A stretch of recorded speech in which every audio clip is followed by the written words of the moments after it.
Welcome to the Mile High City. A little Thursday night baseball coming your way from lower downtown Denver and Coors Field. The Rockies trying to salvage one of the three against the Nationals. They won't see the Nationals again until next summer. Johan Flande on the mound tonight, as we were discussing, for the Rockies. It'll be his 13th appearance of the year, just his second start at home. Jason Worth, for the third straight ball game, will lead things off for Matt Williams' club. He has 4 hits in the last couple of days. Here's the Southwest batting order. Book your low fare now at southwest.com. Williams will have Anthony Rendon making his first appearance of the series. He'll be at second base, batting second, and then Harper, Yunel Escobar. He's had a big series. And you see the rest of the batting order as the first pitch is a breaking ball in there for a strike on Jason Worth. And I know we talked a lot about walks a moment ago in the open. Flande is not afraid. He does pound the strike zone, George. He does, and he'll wear it out with changeups, sliders, curveballs. It really doesn't matter at Coors Field. 247 average against, an earned run average under 4 while pitching here at Coors Field. Left-handers, they don't have many in their lineup. One big one, Bryce Harper. They've hit 225. Right-handers, 284. 0-2, and he got a 3-pitch strikeout at Jason Worth. Nicely done. Let's glance at the Rockies defensively. A lot of different guys playing left field of late. Brandon Barnes, Kyle Parker. Tonight it's Matt McBride. Blackman and Gonzalez join him in the outfield. Arenado Reyes Descalso for LeMahieu. Nothing wrong with DJ, just getting a day. Ben Paulson in there at first base, and Dustin Garneau. Congratulations, Dustin. This is his major league debut. 28-year-old out of Cal State Fullerton. Came up yesterday when Mike McHenry was placed on the 60-day disabled list. He'll have right knee surgery to clean up his meniscus. That'll be done Monday by the Rockies' outstanding orthopedic surgeon, Dr. Thomas Noonan. And if you watch, and Michael, it's tough for him to watch right now in the dugout. It's something he wanted to fight through to the end of the year. It just got too bad where he couldn't perform anymore. If you watch Dustin Garneau work behind the plate, you're going to see him move very quietly back there. He's got very soft hands. He's able to move the baseball around. You see what he did in 81 games at AAA this year. It was leading all AAA catchers in home runs and RBIs. 1-2 on the ground to first, and Paulson will get there. 2 up, 2 set down. It's a nice place for Garneau to start in that he's catching a guy he's got some familiarity with, because Flande was in AAA this year. Yeah, he started here in AA, then went to AAA, but he caught him like 4 or 5 times there. And Garneau was the #1 catcher there until Tom Murphy showed up, and then they started to share some time from behind the plate. But he's the more advanced and mature at 28 years old. 2 outs, and here's Bryce Harper. And it falls back to that category. If you got a uniform on, you got a chance. And at 28 years old, he's getting his chance.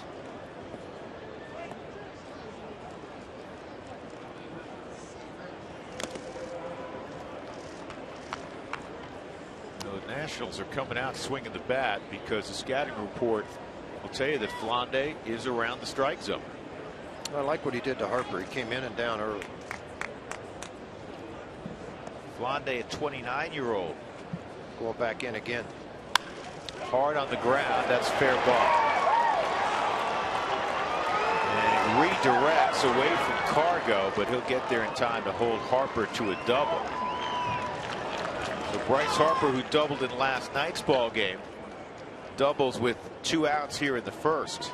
Boy, he hits the ball hard consistently, doesn't he? Yeah, he does. There's the shift. You're looking at it. Everybody's sitting on the right side but Nolan Arenado. But this ball's hit so hard it gets shot right by Ben Paulson, who was covering on top of the line.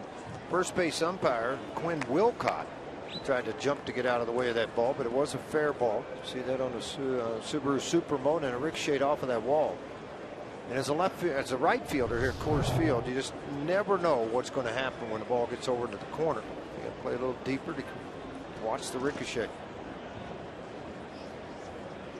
Yunel Escobar with 2 outs.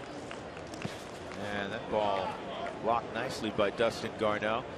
The thing you like about it, not only did he block it, he deadened it right in front of his chest protector. It's an area that he needed to work on a couple of years ago, and he's really done that, particularly with Mark Strittmatter working in the minor leagues now as the catching coordinator.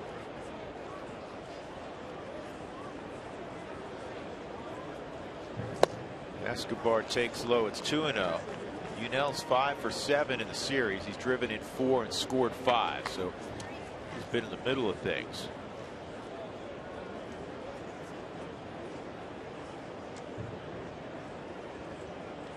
Kind of congrats going out to Dustin Garneau. Here's the 2-0, and that's fouled off.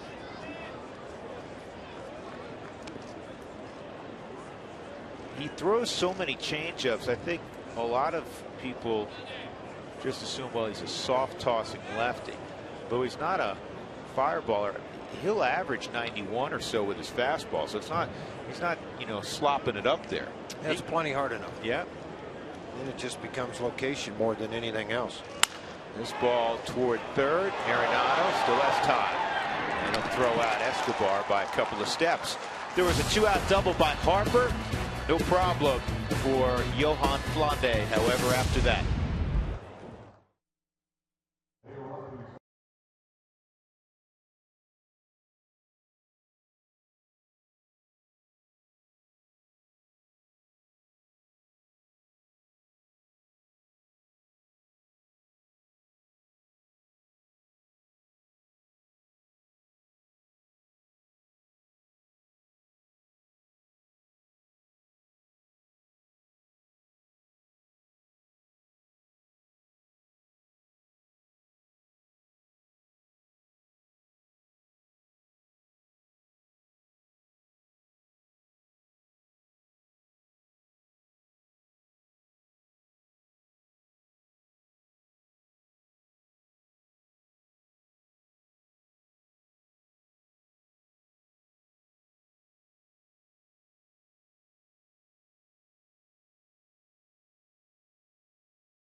We'll take a look at Max Scherzer. They saw him on Sunday in Washington about 11 days ago. Here's the Southwest batting order for Walt Weiss this evening.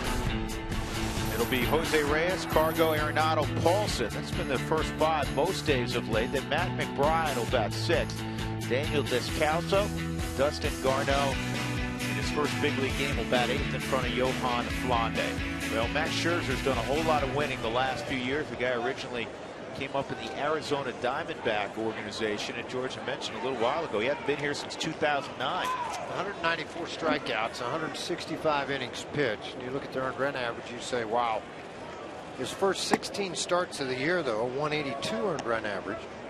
His last 8, 505 earned run average. You mentioned the time in Detroit, 82 and 35 in Detroit with a 352 earned run average. He signed an historic 7-year, $200+ million deal in the offseason with Washington, and he is not disappointed.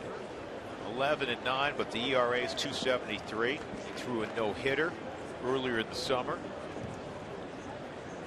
He almost had back-to-back after he threw that one. He went 7 innings, and then I think it was ended up a complete game, but it was fun to watch what he ended up pulling off out there when he did it. Yeah, what you're referencing, George, is the start before it. He had 9 innings, 1 hit. Yeah, the start before he had a 1-hitter complete game at Miller Park against Milwaukee, and then he said, you know what, I'm tired of giving up hits. So then he no-hit the Pirates. He struck out 16 in that 1-hit shutout. Plus, you look back, and a no-hitter's no-hitter. You're talking about big league players, no matter who you play. But he no-hit a very, very good ball club in the Pittsburgh Pirates. Yes, he did. Here's the 3-2. That's fouled off. This kind of reminds me already of Charlie's at bat yesterday, leading off the game against Strasburg, or at least leading off the Rockies half of the first inning. 10-pitch at bat. Charlie finally won it with a base hit through the right side. It was one of 2 hits the Rockies would have all night. The 2 hits below total for the Rockies this year. They were 3 hit in 2 other ball games. Here's the 3-2. Comes inside. Rockies fans, we tell you each and every night, join in on the conversation. Send us your thoughts and photos. Use Twitter, Instagram, or Facebook, and include the hashtag Toyota Talk. We'll get to some of your Toyota Talk comments throughout the ball game. Charlie Blackmon fan. Oh, by the way, folks, wait till you see Ben Paulson tonight. And this ball lifted to center field. Michael Taylor territory. 1 out, and that'll bring up Jose Reyes. Reyes was held hitless last night, 0 for 4. Yesterday, between Strasburg, Casey Janssen, and Jonathan Papelbon, they faced 2 over the minimum. Only Blackmon and Reyes had 4 at bats. Jose had his first 4-hit ball game in a Rockies uniform on Tuesday night against the Nationals. Hit a home run as well.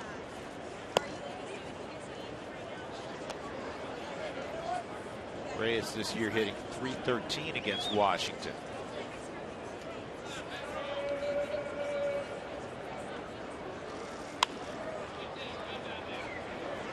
And that ball, soft fly ball out toward Chad Bettis. Made a rehab start for Albuquerque tonight in Nashville against the Nashville Sounds, the AAA affiliate for the Oakland A's. 5 innings, 3 hits, 7 strikeouts. He threw 67 pitches, 44 for strikes, 4 ground ball outs. A good night for Chad Bettis, obviously. Story had a triple in that ball game. He's driven in 29 now. Nina has 47 RBIs. Jeremy Barfield, guy turned pitcher, turned back outfielder, is playing well there. Signed as a free agent by the minor league staff. He's at .333 right now. He had a couple of RBIs. He's up to 15. That's ball 1 on Cargo. And Barfield had to go in the ball game not too long ago and pitch a couple of innings. Well, he came all the way through the Oakland organization as a player, and he said, you know, he's always had a strong arm. I saw him when he was in Midland. He had a great arm. So they put him on the mound and had him pitch a little bit, and then he ended up going to Bridgeport in the Atlantic League when he got released this spring and went back to playing again. The Rockies signed him, and some outfield depth at the AAA level, and he's played well there. Yeah, he pitched 2 innings, 1 hit, 4 strikeouts the other night. Cargo with a 1-1 count. 2-1. Cargo 3 for 9 lifetime against Scherzer. They're all home runs, including 2 against Scherzer in Washington.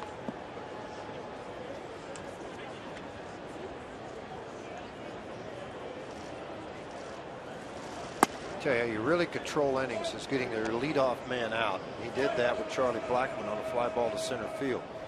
He's second in the National League. The leadoff men are hitting 155 against him. 3-1.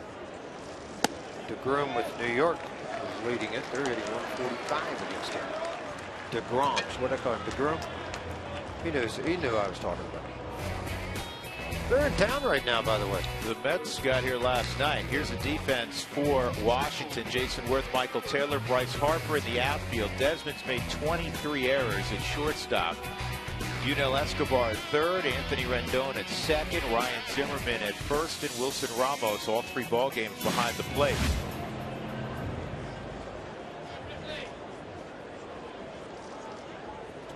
Well, even though it's the first inning, there was nobody on. Scherzer pitched to Cargo like he remembers not so fondly the 2 balls he hit out against him last week. Nolan takes inside. Arenado's hit 5 of his last 6 to a .435 average. He had the only other knock for the Rockies last night.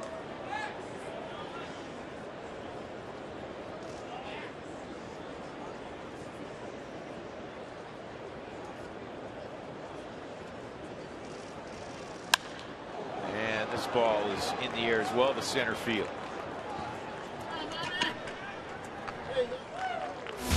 Taylor's got it, and that's all for the Rockies. We'll go to the second. No score.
Hunt Flande back to the top of the second inning. Look, Drew and George are talking about it. Too many walks the last two nights. I was able to talk to pitching coach Steve Foster today, getting ready for Rockies Weekly, and I asked him about just that problem. Too many walks and what he's doing about it. What we do is demand repeat delivery and have this mental toughness, the ability to get out there and challenge hitters and throw it over the 17 inches of home plate. And acceptable? No. It's absolutely something that becomes contagious almost, Mark. And it's something that one guy starts doing it, another guy starts doing it, and it looks bad. Not only does it look bad, it sets us back as a team. So we Darren and I work daily. We work daily on guys working on their deliveries and also having the mental toughness to get out there and challenge hitters, and we'll keep doing that. And Flande goes to a 3-0 count, but you heard him say this is not acceptable. But they work at it every single day. Drew and George, you know that this staff is working hard. They want to make it better. No, nobody likes it. I mean, it's plain and simple. Nobody likes what's going on. I mean, they obviously don't like walking 19 guys over 2 games. They want to throw the ball over the plate. I think it's just the two common things mentioned by Walt and mentioned by Foster, both for me, was having the mental toughness when you go to the mound and being able to say, hey, here, hit it. You hit it, you hit it, you hit it out. Go ahead. I don't care. You never want to get beat, but it's almost easier to stomach if they hit, 3 balls in the gap and 1 over the wall, and you give up 4 that way, as opposed to, 2 walks, a base hit, another walk, and a ball in the gap, that sort of thing. A couple of guys that influenced me a lot, Al Widmeyer and Hub Kittle, are 2 guys as pitching coaches, and they were both very, very good at what they did. And they said, look, I don't care if you give up 100 hits in 5 innings and 50 runs. Don't walk nowhere. I mean, it was just, I don't care. Let them hit it. Because they know 7 out of those guys, 7 out of 10 is not going to hit it. They're going to end up having a lot of failures to hit it. There's a lot of times as Ryan Zimmerman takes ball 1, it's 1-1. There are a lot of times, George, hitting's difficult. You're going to square it up, but you can hit it right at somebody. Hey, case in point, Ian Desmond on the 3-1 pitch, he hit that ball hard, but he hit it right at Daniel Descalso. It's an out. They can't hit it if you don't throw it over the plate. Well, Vladdy could. Well, okay, 1 out of 17,285. And Dickerson can. 1-2 on Ryan Zimmerman. But to emphasize, I mean, and I've been there. It's just so frustrating for a pitcher personally when that goes on.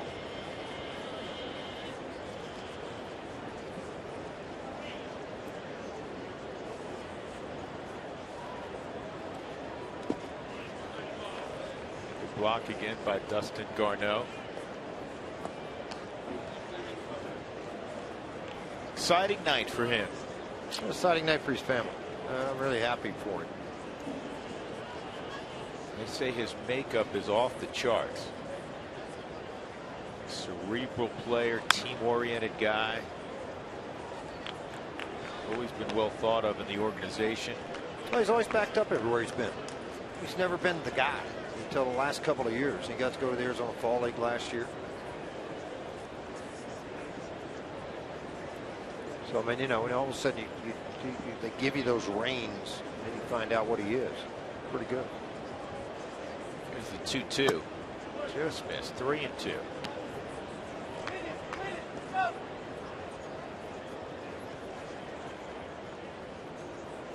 Michael Taylor on deck.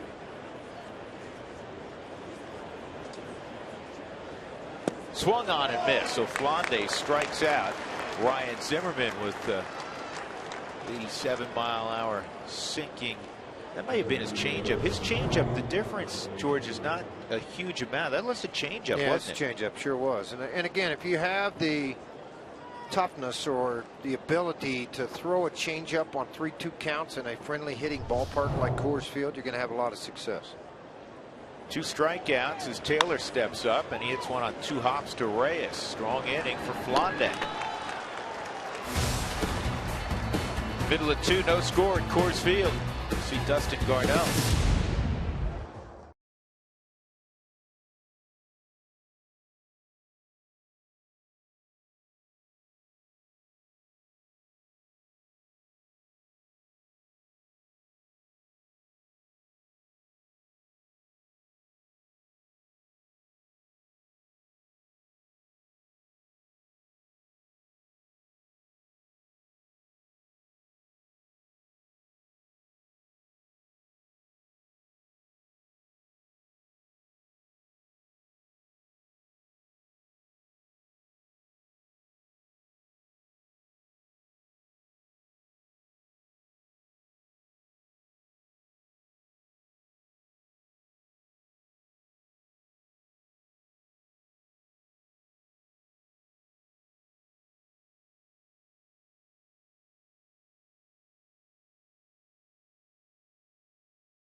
Ben Paulson.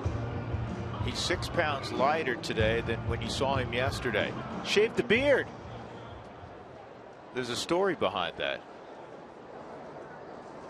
Ben brings a 282 average in, leading off here against Scherzer in the second. McBride, Descalso, and after that Dustin Garneau. This ball's lifted to left field, fairly deep, but playable for Worth.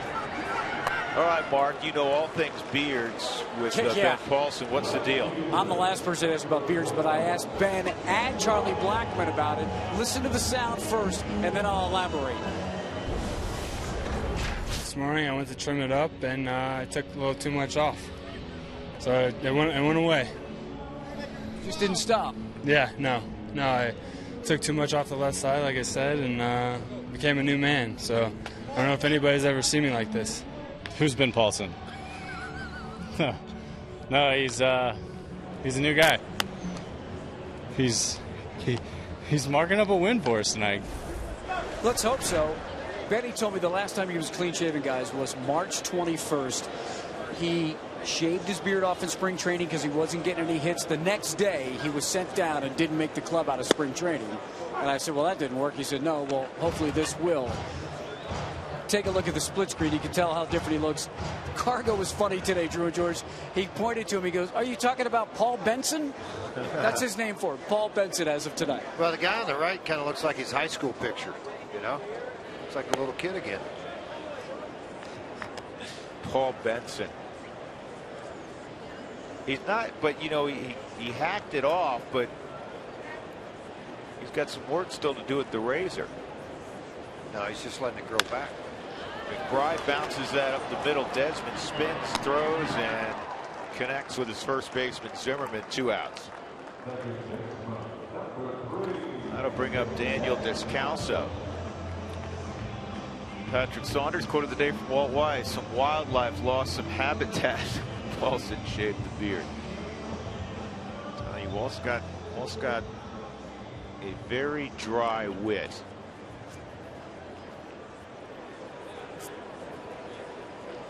Descalso 2 career at bats against Mr. Scherzer. He has a home run, 1 for 2. Walt reminds me of the Hall of Famer Ryan Sandberg. Sandberg was the same way. Quiet, unassuming, did a great job, obviously, with his cleats on. But he was something else when he was in the locker room. 2-0. Well, generally a good thing when Daniels in the starting lineup. He's come off the bench primarily this year, as you know, but the Rockies are 18-9 when he starts. 3-0 on Descalso. You talk about Scherzer. Where's he stand win percentage since the start of 2013? Well, Greinke's 45-14. Scherzer's 50-17. Kershaw 47-18. Wainwright 41-19. And Kuma with the Mariners is 34-17. Kuma, he had the no-hitter 2 starts ago. That bounces up there. Daniel draws a walk. Second walk allowed by Scherzer. And that will bring up Dustin Garneau, making his major league appearance at the plate. There's some of his family. Again, 28-year-old, just turned 28 last week out of San Pedro High School in San Pedro, California, and Cal State Fullerton, a 19th round pick of the Rockies in the 2009 draft.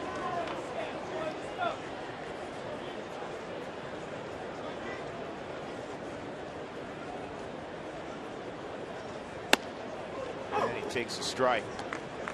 Garneau's got his parents here, grandmother's here, an uncle, his wife's here, his brother's here. And they're on the edge of their seat. The nerves are palpable. 0-2. 511th player to appear in a Rockies uniform. 7 years, George. 2,080 plate appearances at the minor league level. And here he is, plate appearance number 1 at the big league level. He's facing Max Scherzer.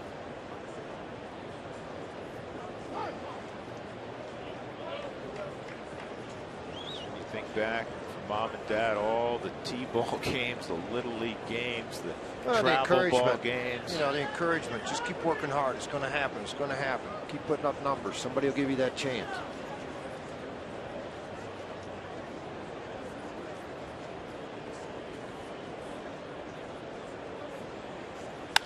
And a base hit. How about that? First and third goes to Descalso. Garneau into second with a double. Welcome to the big leagues. Gotta love it. Boy, it's fired up too. Teammates on their feet, mom and dad on their feet.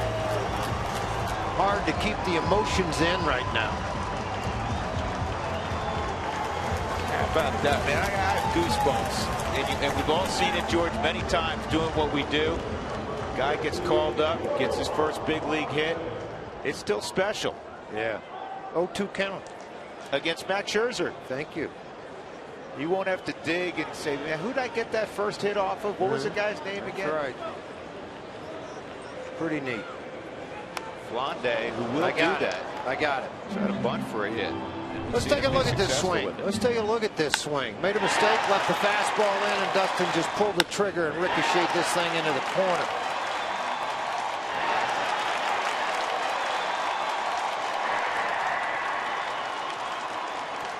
I can tell you right now, when you're standing out there at second base, if you're Dustin, you can see every one of them on their feet.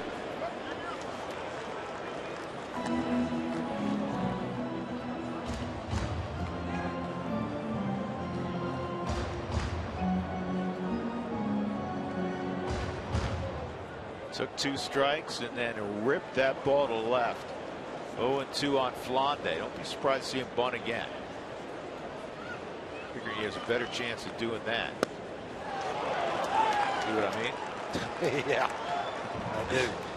Well, the Rockies don't score, but Dustin Garneau, a moment he will never forget.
Brought to you by your hometown Toyota stores. Let's go places.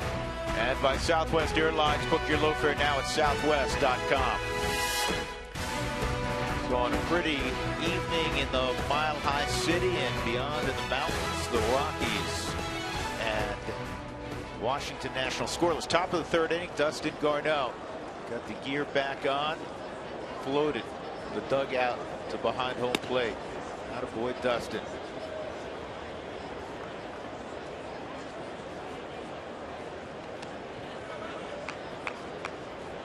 Johan Flande, you'll see Wilson Ramos, Max Scherzer, and Jason Worth. You know what? We talked about what Bettis did. It was great. 5 innings, 3 hits. You know what I'm proud of tonight? Tyler Matzik, zeros all the way across the board. 18 pitches, 14 strikes.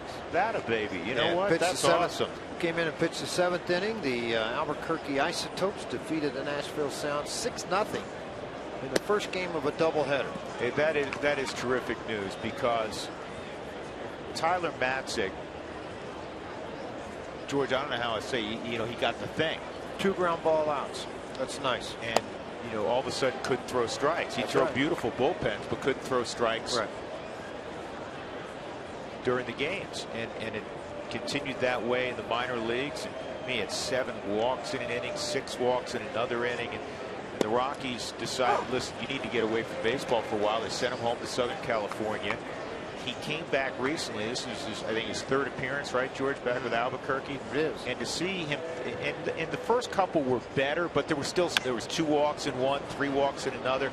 So to see him, as you said, throw 14 out of 18 in the strike zone, that is an enormous step for him. Big step, and it's a big step for the Rocky organization. You talk about everything coming back for Walt Weiss, because you got Chatwood, you got Bettis, you got Jordan Lyles coming back. If you can get Tyler Matzik back to what he was in a year ago in September, look out.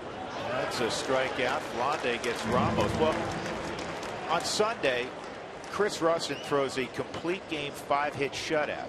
And we told you, as we sent it over to Jenny and the gang for the Toyota postgame show, that was the first complete game shutout since Tyler Matzik had done it last September. So, I mean, this is not a guy that hadn't had some success. He did, and it just... That's what he had. It went away from him command-wise in the ball game. August 15th from the end of the year last year. August 15th at the end of the year. Tyler was like 3rd in the league in earned run average. Yep. He was outstanding. He had an ERA well below 2.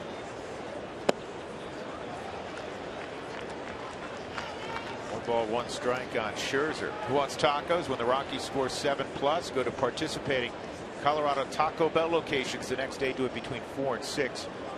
Get your Rockies taco special. 2-1 on Scherzer. 3 strikeouts for Flande. About a 2-out double in the first to Bryce Harper. That's it. And this is slowly hit to Reyes. He's got time with Scherzer running.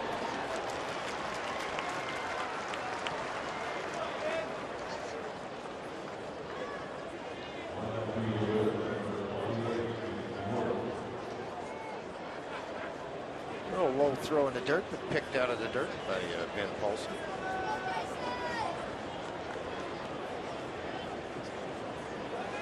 Find Ben, George, is watching him the first few innings to be even more agile without the beard. Would you agree? Absolutely, no question. Faster, no windage holding him back. No, it's better east and west. Right. I want to see what they do here with Jason Wirth. And remember, they went curveball, changeup. We'll see if they go back to that same type of pattern, stay off speed. They got a call for the fastball away. Wirth swings at the first pitch, which he rarely does. High fly ball to Carr going right. It's another quick inning for Johan Flande. He's thrown only 35 pitches through 3 innings. That was an 8-pitch frame.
fan, and we'll try to get you into a game in the not too distant future. Drew Goodman, George Frazier, Mark Stout. Very pleasant Thursday night at the ballpark. The Rockies will begin a 3-game set tomorrow night against the Mets. In fact, mentioned the Mets have tonight off, so they got here last night. Ran into Gary Cohen, our colleague on the Mets television side. He's at the game this evening. Unusual that happens, but from time to time it does, where you go to a city and the other team's playing.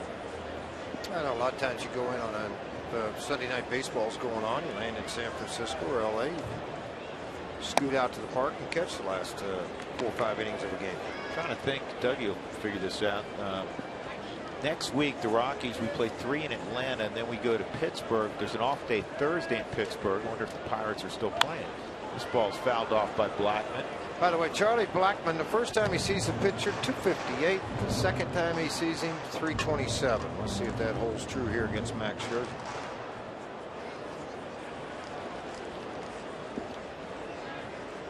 Start nasty, having a good homestand. 7 for 18 coming in. Here's the 1-1. It's called strike 1 and 2.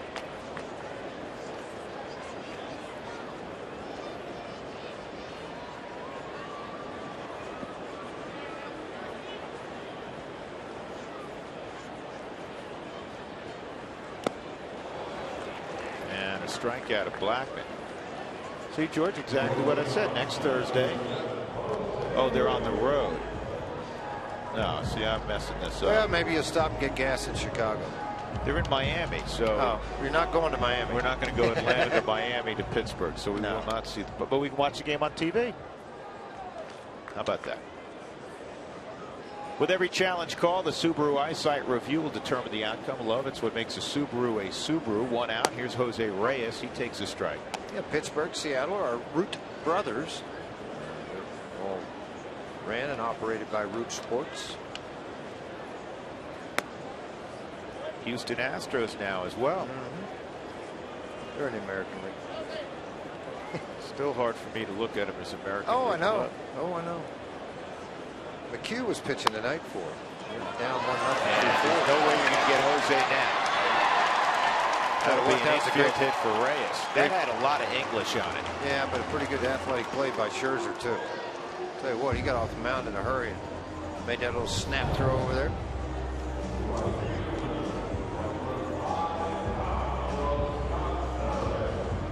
All on a changeup, right off the end of the bat.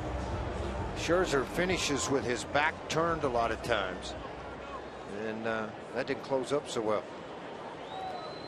That ball had so much spin on it. Well, look at Scherzer. Did you see Scherzer's face, though? He didn't. He was looking to see how many pigeons were flying over the mound. Looking straight up in the air. Always tough. Wilson Ramos, 12 of 44 now. Excuse me, 13 of 44. Throwing out would-be base stealers, if you're thinking about with Reyes over there. Reyes had 16 stolen bases in the American League, and he's had 3 here with the Rockies. Cargo walked his first time up. 1 out, 1 on, no score, bottom of 3. The Ephus pitch. You ever done that, George? Quick feet, and then you throw the old Ephus over to first. The guy that was the worst at it, you never wanted Sutcliffe pitching on getaway day. He might make 30 throws over there to every guy. And he'd slow, and then he'd snap one.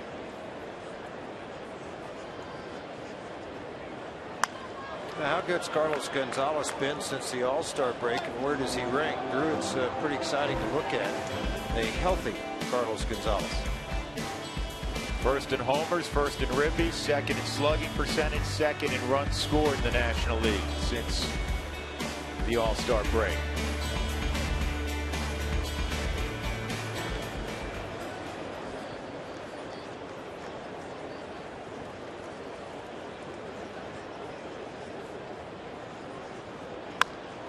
And this ball is out of play. Scherzer more consistently, George, than most pitchers will hold the ball in the stretch, but it's a lot of times guys will hold that long only to step off. He'll hold, and then go to the plate, and I think it forces the hitter to call timeout more frequently so they don't get locked up. That's his thought process. As hitters get in a position, they start squeezing the bat, their knees are bent. They're the ones that ask for the time.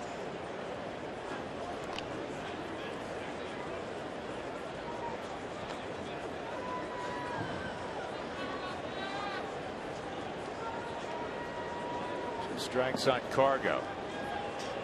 Hit a breaking ball out and a fastball out against Scherzer in Washington.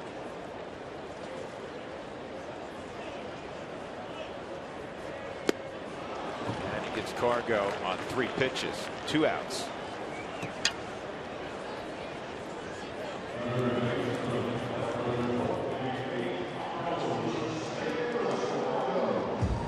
Nolan Arenado.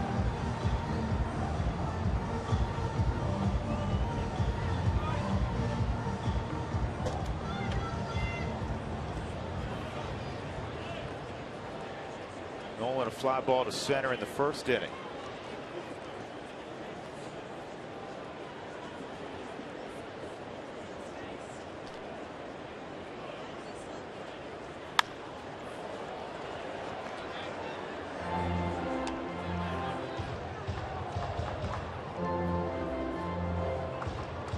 Hitting .429 against Washington this season. 9 for 21.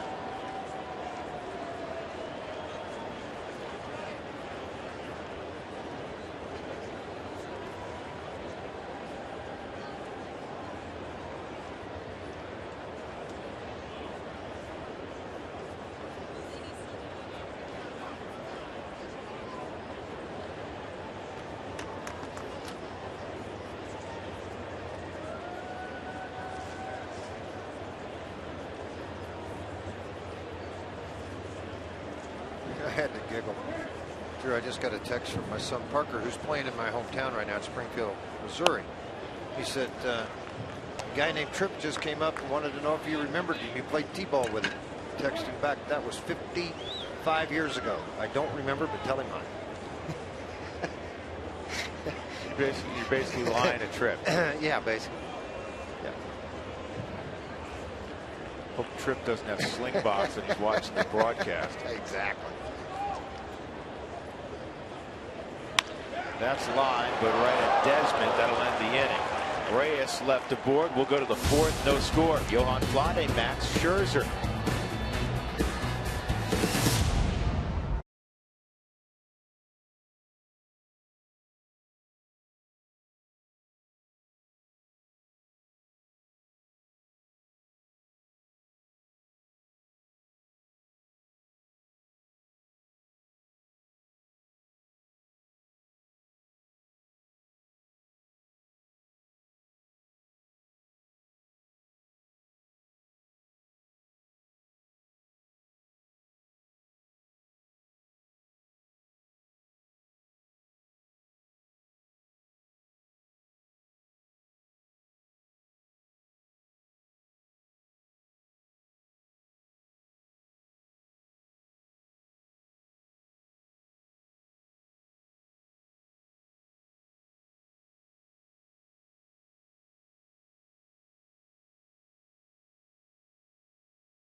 Making his major league debut for the Rockies here tonight after a long journey in the minor leagues. I am with his family. This is Pat and Christy, his parents, Jason, that's his brother, Marianne, Grandma, and Uncle Johnny down at the end.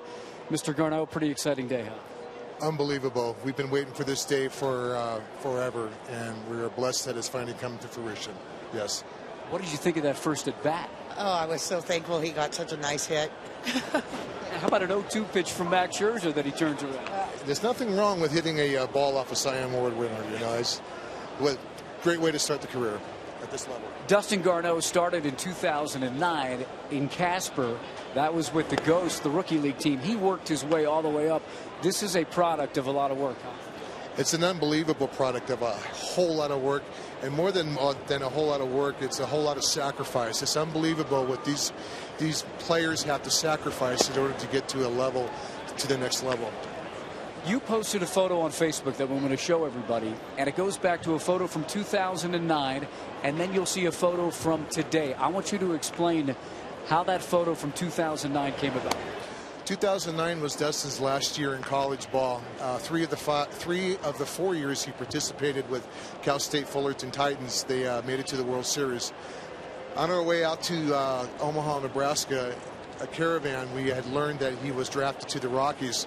We weren't far out of Denver, so we decided, let's go ahead and stop into Coors Field, buy a Coors Light apiece, have a prost, take a picture, and get back on our journey, hoping that one day he would make it to the bigs. Here we are today, hence the second photo. And we show you the current photo. That is an awesome story. 2009 to today. I'm glad you're here to enjoy it, and just enjoy the rest of it. I'm sure you'll be here for the weekend. Thank you, Mark. I wish we could have, but we have a wedding to attend. Wow. The Speehighs, we're going to be on a Little League field this Saturday, enjoying some good friends of ours a wedding on a baseball field. Real quick, hey Grandma, how many people are watching in San Pedro? Everybody? There's loads of them. At least 4 or 5 restaurants are filming it, and every house is packed. That's what we hear. Everybody in San Pedro, California, they've got extra innings on. They're watching Root Sports, watching Dustin play. Great story. Thanks for the time. Pedro Pride, Pedro Strong, thank you very much, everybody, for all your support for my boy. And thank you very much to the most important person in Dustin's life, Jacqueline Garneau, his wife. She has suffered and she has endured a lot to get to where they're at. Drew George, great night. Hey, I like their family. What a terrific family. Mark, thank you. Hello to everybody in San Pedro, huh? Yeah, absolutely. You kidding? Bryce Harper, 2-1 count. He doubled down the right field line his first time up. The only hit allowed by Johan Flande. Hits the zone there. It's 2-2.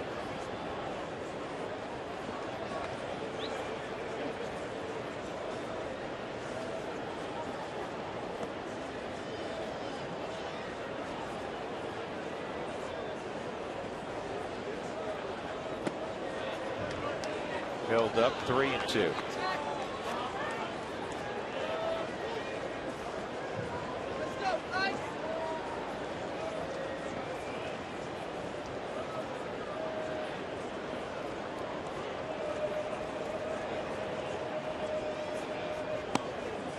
And he lost it. First walk allowed by Johan. So Harper with 1 out goes down to first base. That'll bring up Yunel Escobar. If you have a group you want to come out to Coors Field, that's 25 or more. Come out. You'll get a scoreboard recognition that you're here at the yard. I'd love to have you come out. 303 Rockies for more information, or you can go to Rockies.com/groups.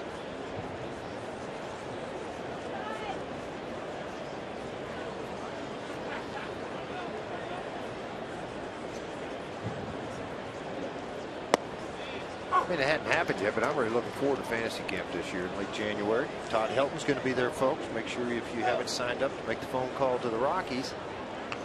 Who? Give it a look. Yeah, that old first baseman. Who's happy birthday today, Todd. Miss you, buddy. Hope you're having a good day at home. Escobar, there's one. Tag play at second. Oh, the throw eluded Jose Reyes. So 2 outs, and Harper moves up. Yeah, 3rd error of the year on Ben Polson. You know, I don't know. That's an interesting one, George. Can you? They would have him out, but you recorded an out on the play. You're trying to record a double play. No longer a forced double play, but can you attach an error to that? I don't know. You know what? That's a good question. Can't assume the double play, right? Yeah. and he didn't advance any farther than what he normally would have advanced. And it doesn't matter because it's an out, and they're in the dugout swinging the bat again. Good inning again. Once again, Johan Flande does his thing. No score. Paulson will be first.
Albuquerque to connect with the Rockies AAA affiliate, the Isotopes. And while we're in the queue, we'll see what makes AAA so unique with players at varying points in their careers. And all of that will take in a hot air balloon experience with the Isotope pitchers. What? Hot air balloon? You ever been on one? No, I want to. Dougie, you been on one of those? Sam has. I've been on one. I want to do that. I bet that'd be a blast. Ben Paulson at the plate, 1-1. I don't really care if the Isotope pitcher goes or not because I get to hang out with him anyway. I just want to get in a hot air balloon. That would be fun. As long as you have a good driver, it's fun. 2-1. What's the saying? What goes up's got to come down.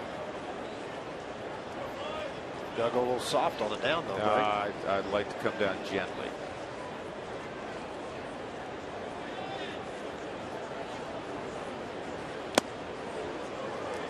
Fastball at 96. It's 2-2. Strasburg yesterday beat the Rockies 7 innings. Allowed the 1 unearned run.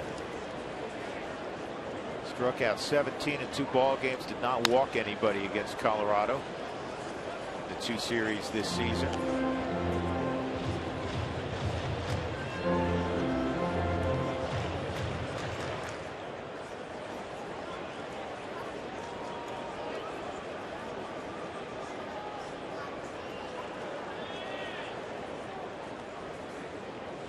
Two on Paulson, and that's hooked foul.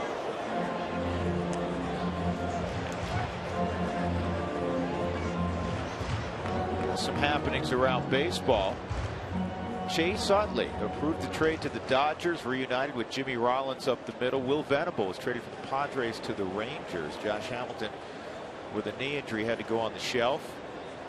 I found it interesting the other day. It's not part of that news and notes, but I thought it was interesting the other day when Dombrowski got hired in Boston. Cherington said, "See you." He just stepped out and left. Some speculation now. Frank Wren will probably step in as the general manager. Former Rockies GM Dan O'Dowd's name has popped up on the list. Foul tips held. Strikeout number 4. What'd you think of the Utley move? It's a great move. Is he the same guy he was 3 or 4 years ago? No. But if you're managing against him and it's the 8th and 9th inning and he isn't in the game yet, and you know Don Mattingly has that bat in the dugout, I think that's where it makes the difference for you. A lot of postseason experience. Yeah. He's going back home. He was a big star at UCLA. And of late, you know, the overall average not good. He's hit 217, but his last 8 ball games, he's hit close to 500. See you. No, McBride pops it up to shallow left, and Desmond goes out. Made that look easy. Ran a long ways. That'll bring up Descalso. 2 outs in the 4th.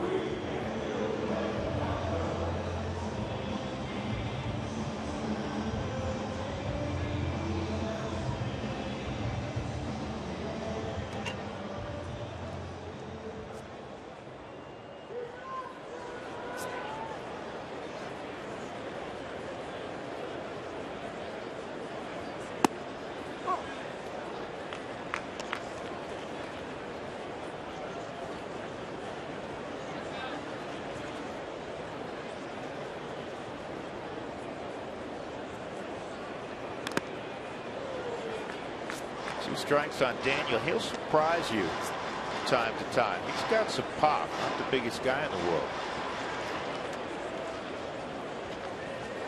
4 home runs this year in limited duty.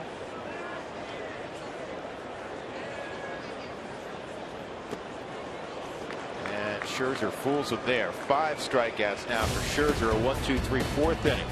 Moving right along. We go to the 5th inning. No score.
Are brought to you by DirecTV.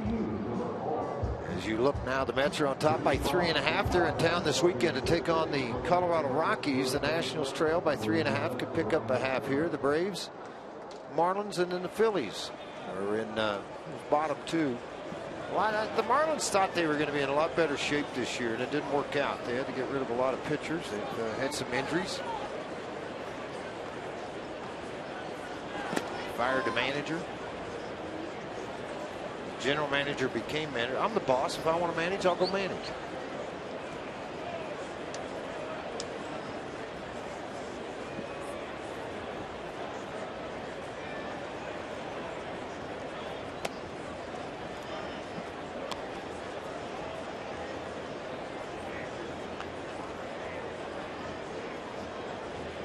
Two 2-0 on Ryan Zimmerman.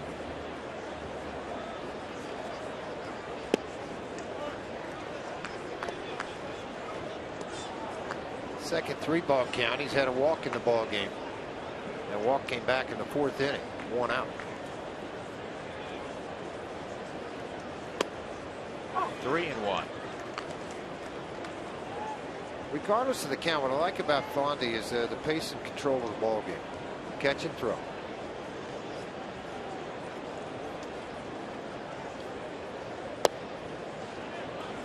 Second walk allowed by Flande. So a leadoff walk to Zimmerman here in the 5th. Last start, the 5th inning was the bugaboo. He went 4 2/3. And that's when the Nationals started to get after him.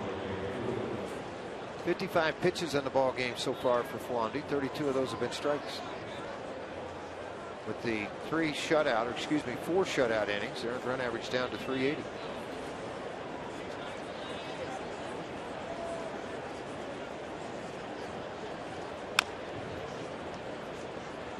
See if you can get a double play ball.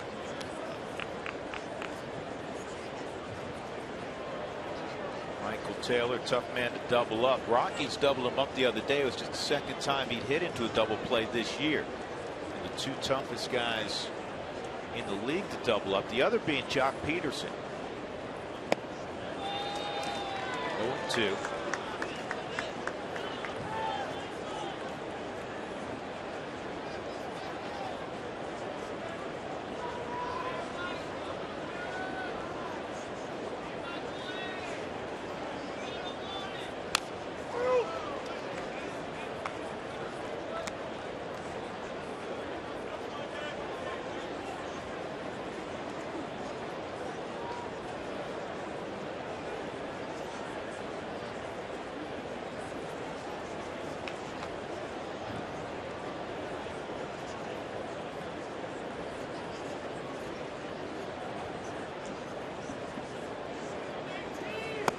Strike 3 inside corner. Good pitch by Flondy. And Taylor locked up Taylor. Yeah, he thought that pitch was high and maybe a little bit off the plate. I thought it was a very, very good pitch and a very good location. Framed nicely. And I can see why a little bit of the argument from Taylor, but when it's received this way, the center of the body of a catcher, and then the glove turned in, it gives you a pretty good indication why it does get called for a strike. He's got soft hands, doesn't he? Quiet hands. Dustin Garneau.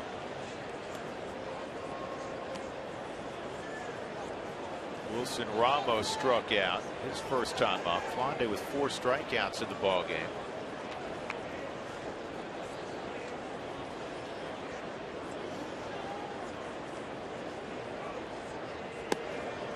Off the plate.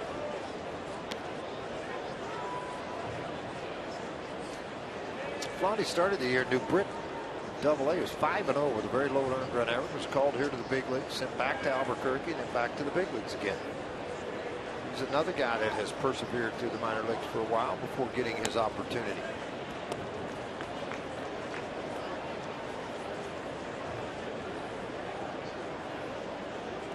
That's that old saying, look forward and have some fun where you're going, but don't forget where you came from. Work hard, stay the same guy.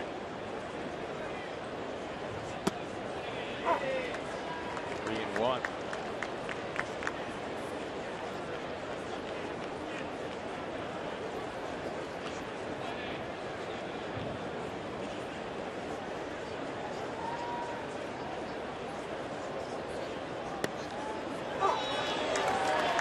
And a 3-2 count now.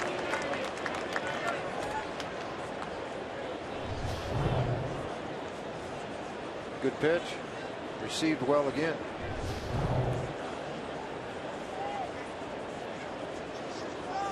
Zimmerman at first and a ground ball to third.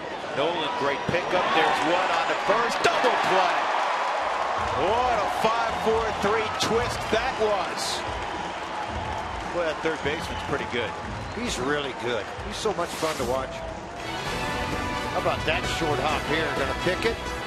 Perfect strike on to Dos Calso, and hey, I'll just go ahead and finish it on up.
Night. It's Cynthia at the ballpark. Cynthia's got everything she needs to have a good time at the ballpark, it looks like. We go to the 5th inning. Dustin Garneau hitting 1,000 in his brief major league career will lead things off. Dustin, Johan Flande, Charlie Blackmon on an 0-2 pitch. He doubled to left, scorched a line drive. Got that first big league hit out of the way in his first big league at bat against a pretty fine big league pitcher.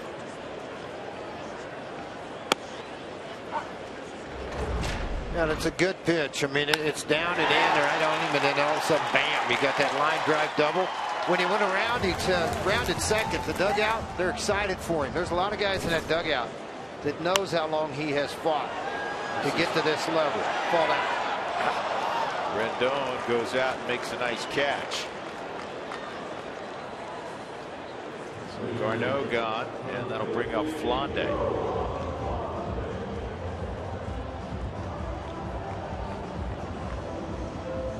Johan Flande is paid to pitch so we can have fun with his swing. The last swing he took, George, was reminiscent of Young Kim.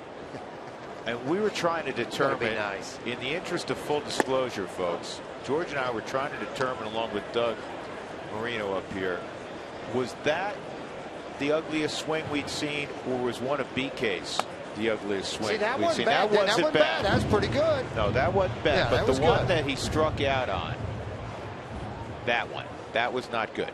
That's not pretty. No. Look at this. See, we made fun of him, and he gets a base hit. Baby. How nice is that? He's staring up here right now. George said, "What do you think of that swing?" Nice job, Johan. A 1-out single for Flande.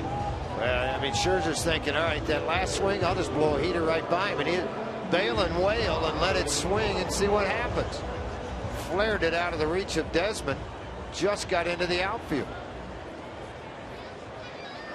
Had it the whole way. Look at that. You bet. EY had to introduce himself. I'm Eric Young. I coach first base. Here's Blackmon. On the inside corner, a strike.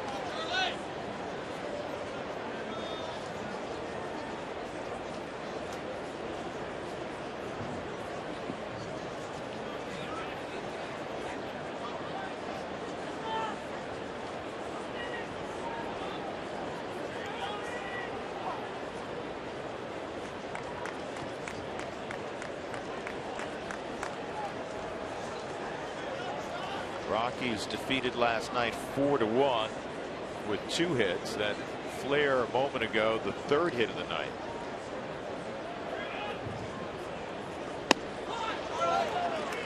The Coors Light Cold Hard Facts brought to you by Clean, Crisp Coors Light, the game's most refreshing beer. Last night was the 24th time the Rockies have left just one man on base, the 10th time at Coors Field. This time was 2010 against the Giants.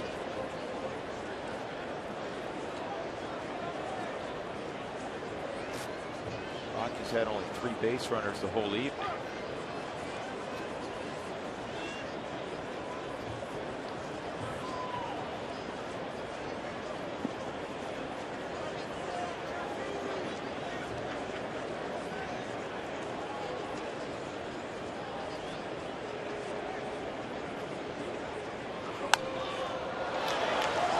And that's one of those, I'm telling you, if it stayed in the ballpark within the nets, that's one of those you're just saying, somebody help me.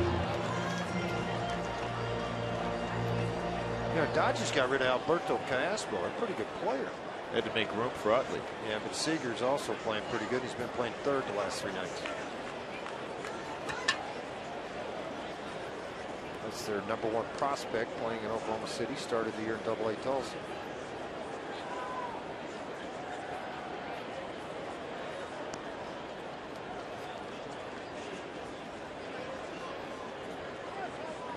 Yeah, I don't blame Charlie. I think you have to do that, George. We discussed it earlier. Scherzer holds the ball out of the stretch longer and more consistently than any pitcher I think I've seen this year. Well, see how Charlie rocks? See him rocking? That's just a timing device for him. And as he rocks back and then forward, back, forward, he rocks to that back leg to get his hand set. So if you catch you rocking forward, all of a sudden that delivery starts and the timing gets off because now you're kind of pushing to get back in a hurry. There is a rhythm to hitting. And there's also just that short period that you can have the acute focus that you need to hit. Otherwise, you need to step out. Here's the thing about it. Scherzer holds the ball, but he doesn't care who's on.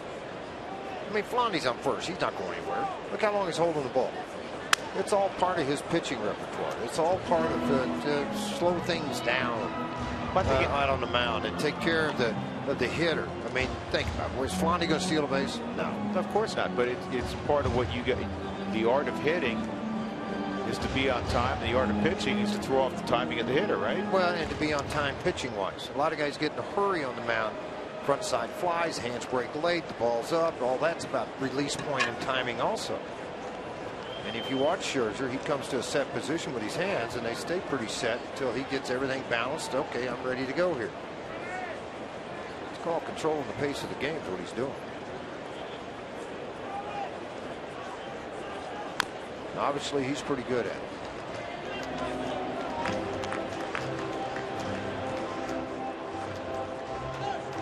It's a process to becoming an ace for most.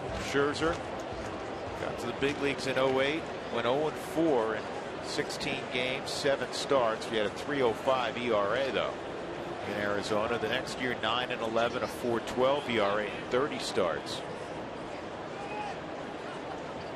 This ball bullet to right, a base hit, and Flaundy stops at second. 2 men aboard for Reyes.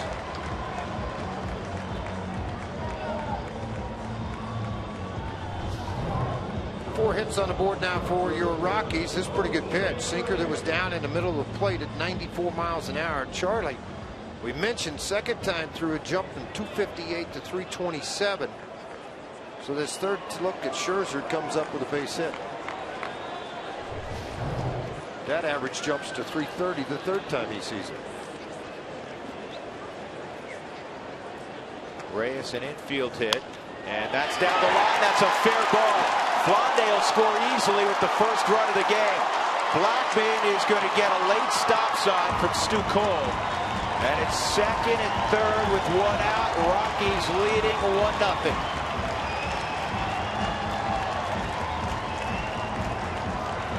Sixth RBI for Jose Reyes in a Rocky uniform, his 35th, 40th overall. And he got that ball that just cut to the inner half, and it shot right by over the top of the bag of Zimmerman down that right field line. And I really thought that Bryce Harper did a good job getting to the ball and holding Charlie up because he's a guy with a lot of speed. Stu's thinking about it, he's looking at it, and then makes that decision right about now as Charlie's coming around that third base bag as he saw that throw come through. You know, some people thought that he had not touched the bag, talking about Flaundy. Escobar pointing down to where his foot hit. Well, Johan hasn't been on base that much because he didn't exactly round the bag. He went right at it and then made a hard left turn.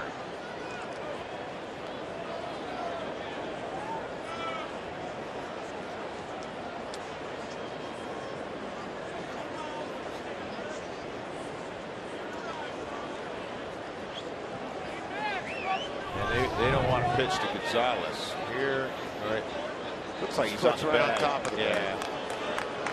Again, obviously Scherzer's there. Certainly look, boy, Scherzer almost threw the ball over Wilson Ramos's head. Some guys can throw it hard. A lot of guys prefer to. There we go. Let's look right here and see. Look at the umpire. He's looking right on top of it. He touched it.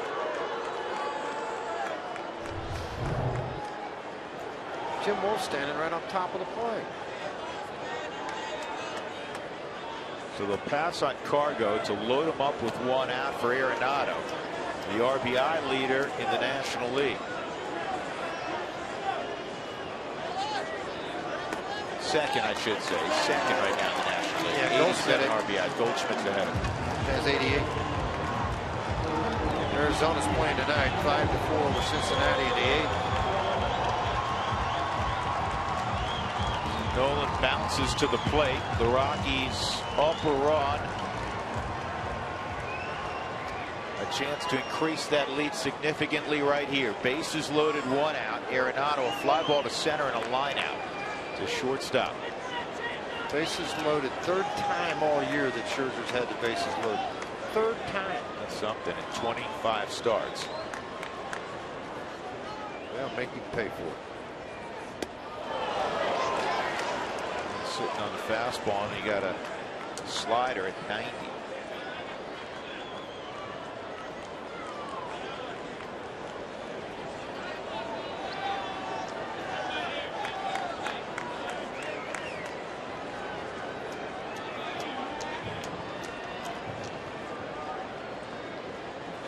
Trail runners run well.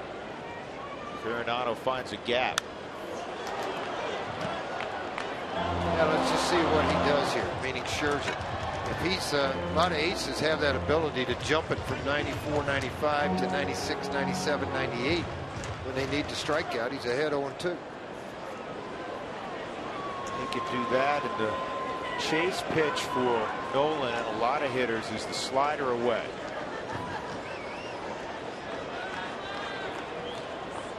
Ramos will move late so he doesn't give away location. He goes out there and he overamp that slider. Hard cutter at 90. If it's a slider, I don't think he picks it. But a cutter at 90 miles an hour had a straight reaction off the dirt. If it's a slider, I think it has more spin off the dirt. He doesn't have it. 1-2.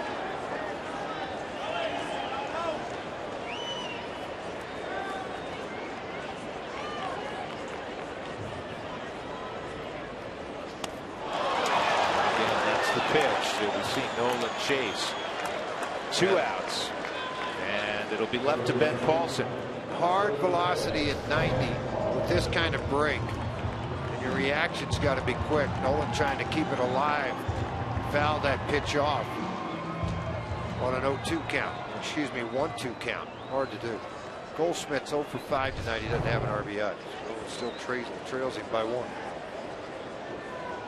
Paulson, a fly ball to left and a strikeout swinging. Blackman at 3rd, Reyes at 2nd. Card goes at 1st, a run in. Paulson down the line. Foul. Got everybody out of their seats.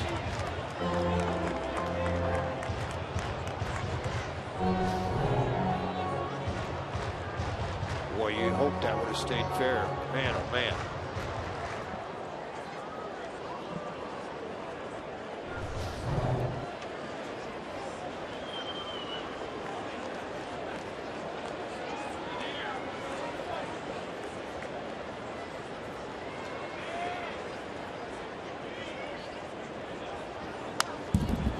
Quality swings.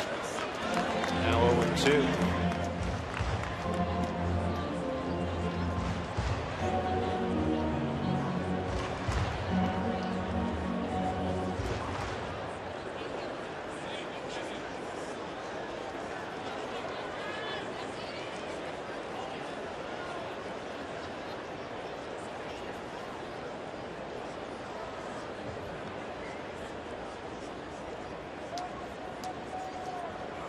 Scherzer went after him at 97. He strikes him out. So Scherzer leaves the bases loaded. The good one's able to minimize the damage. He gives up 1 on the double by Jose Reyes. So the Rockies have a 1-0 lead as we go to the 6th.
scoring early. Tonight, the same thing. Scherzer and Flande have both pitched well. Flande right now with the upper hand, as Scherzer's given up a run on 5 hits. Flande has allowed no runs on just 1 hit through 5 innings. It was a first inning double by Bryce Harper. And Max Scherzer fouls off the first offering, leading off the 6th. He's walked 2. Flande walked Harper in the 4th, and Zimmerman leading off the 5th, but he got a double play behind that. That's an easy play for Ben Paulson. So Johan Flande pitching very well. He's thrown only 67 pitches so far. The day after every Rockies victory, get 50% off your online order at Papa John's. The promo code's ROCKSWIN at papajohns.com. We'll bring up Jason Worth. A strikeout and a fly ball to right tonight for Worth.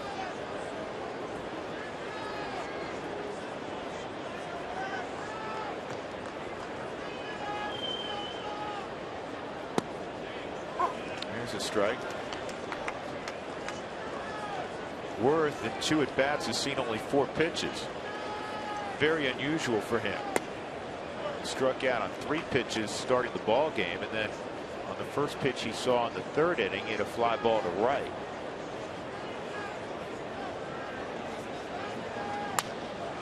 And this is a floater to right. Cargo slides over and makes the catch. 2 outs. Kept him off balance with that changeup. Well, he's done a really good job with this tonight. To tell you what, yeah, you're right. He is dealing, no question. Kind of throwing the ball like Chris Russin did on Sunday. Changing speed, staying in the bottom of the zone, working both sides of the plate. The strikeout earlier on Taylor came on a cutter in. Working quickly, too. Anthony Rendon, 5th in the MVP voting last year. Won a Silver Slugger award at 3rd base. He's playing 2nd tonight. He's battled injuries this year. Off the plate, it's 2-0.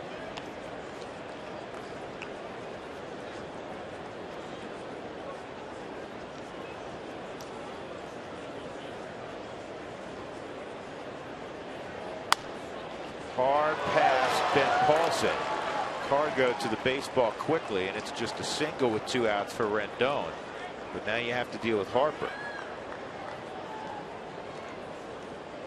Only the 2nd hit allowed by Johan Flande.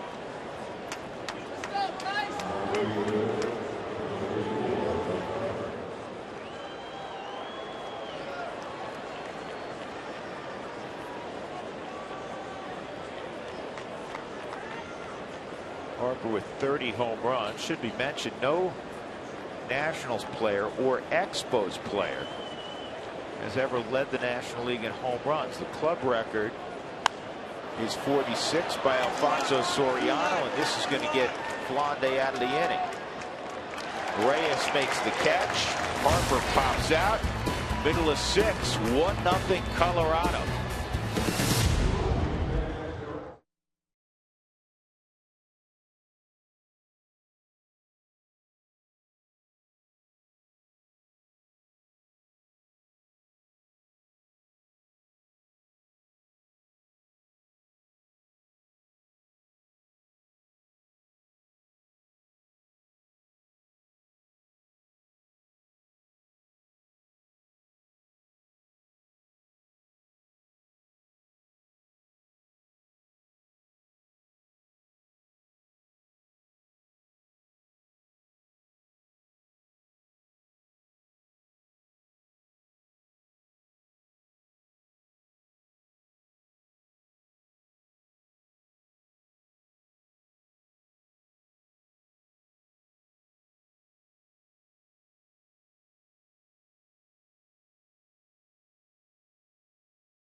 Rockies leading 1-0. Matt McBride in the bottom of the 6th inning will lead it off. The Rockies have out-hit Washington 5-2, and though Scherzer's pitched well, who would have thought in the latter third of this game that he would have been out-pitched by Johan Flande so far. 74 pitches for Flande, 45 strikes, 9 ground ball outs for Flande.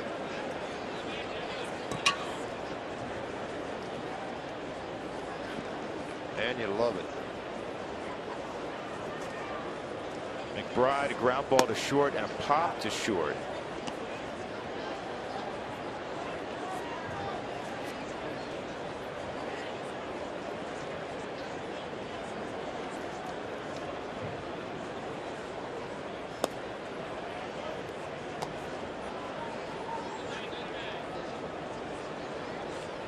One on McBride. The Rockies. Oh, they're going to get at least one out of this. See if McBride tries to stretch it. He will not. Ball kicks away for a moment from Rendon. So a leadoff single from McBride. Just looking at the Rockies lineup tonight, George, and 4 players that have been with the Isotopes this year in the starting lineup. McBride, Paulson, Garneau, and Flande. There you go. How nice is that? Walt Weiss is liking it because Flande has walked just 2 in the ball game. Just 2 hits given up by Flande in the ball game. Pitch count's very low. I mentioned a minute ago 74. Scherzer with 88 now. Excuse me, 85 pitches in the game. Well pitched game on both sides.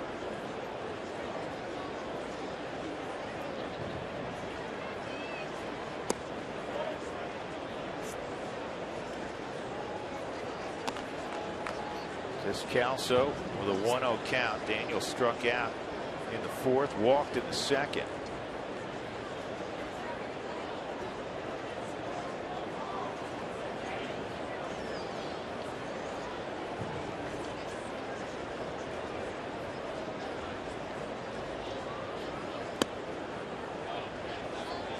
On Descalso out of Cal Davis.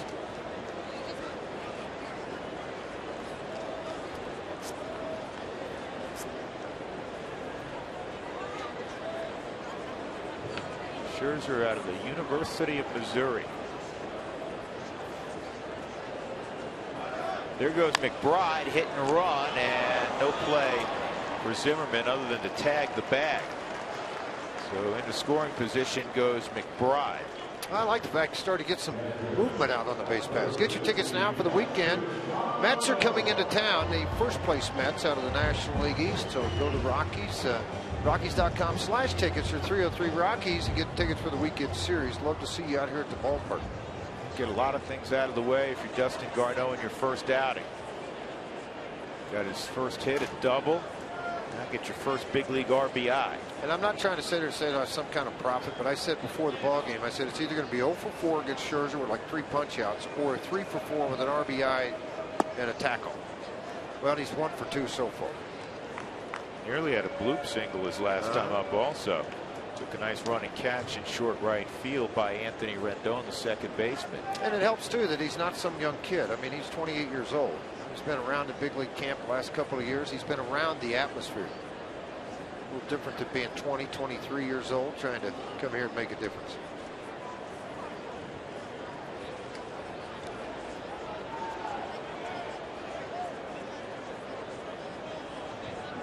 It's a big at bat also for Garneau. Scherzer wants to go get him because if he can get him, he's got Flande on deck. Flande's 1 for 2. Yeah. Garneau with the check swing. It's 1-1. Well, Scott Oberg has started to throw down in the Rockies bullpen. He's had the last couple of days off.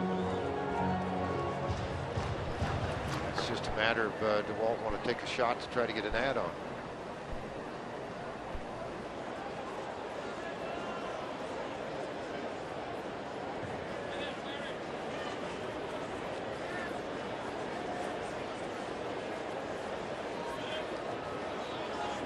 You almost had me. Just forgot to tell the shortstop at second base I was going to do a spin move here.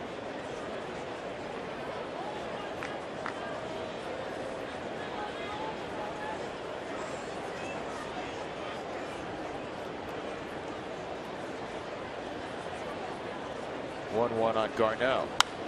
And this ball in the air to right field, fairly deep. Harper going back, setting his feet, and here's the look. He was going to do it. He wanted to air it out. He's got a huge arm. Lucky it didn't cost him. Right, Scherzer's heads up. That ball's in the seats over. It gets over Scherzer's head. You know what?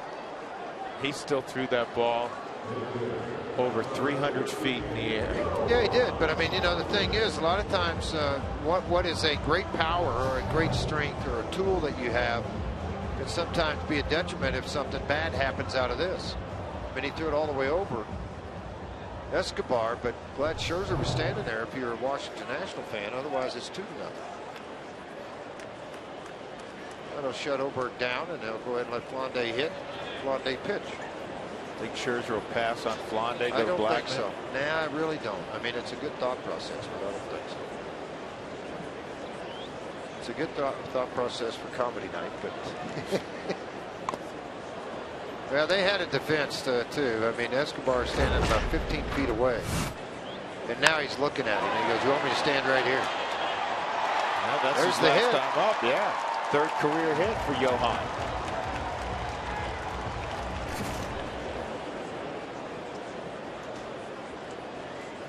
Boy, I'd love it. He slashed one right by Escobar right now.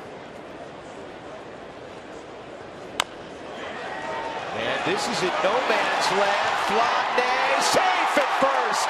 Leg hit. Rockies score the second run. How about that in an RBI out of it too for Flande? I love it. Johan Flande have a night.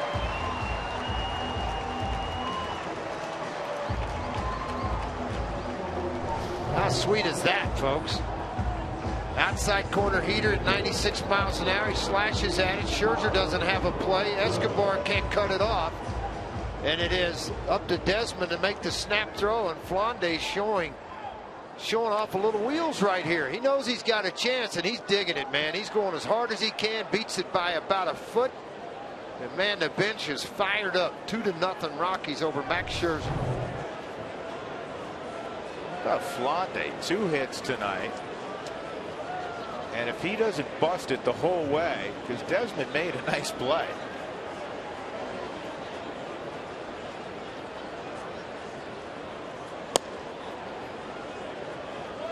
And Desmond's playing fairly well back, and he's going to come up. Now, you see Escobar can't get to the ball. Bare hands, snap throw on the money. Flande's first RBI, Dougie, has to be. Second. And this is, again, to short. Desmond, by a step, gets Blackman. The Rockies got a leadoff hit by Matt McBride. Johan Flande, of all people, brings him in. 2-0 Colorado. Go to the second.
His battery mate Dustin Garneau making his major league debut.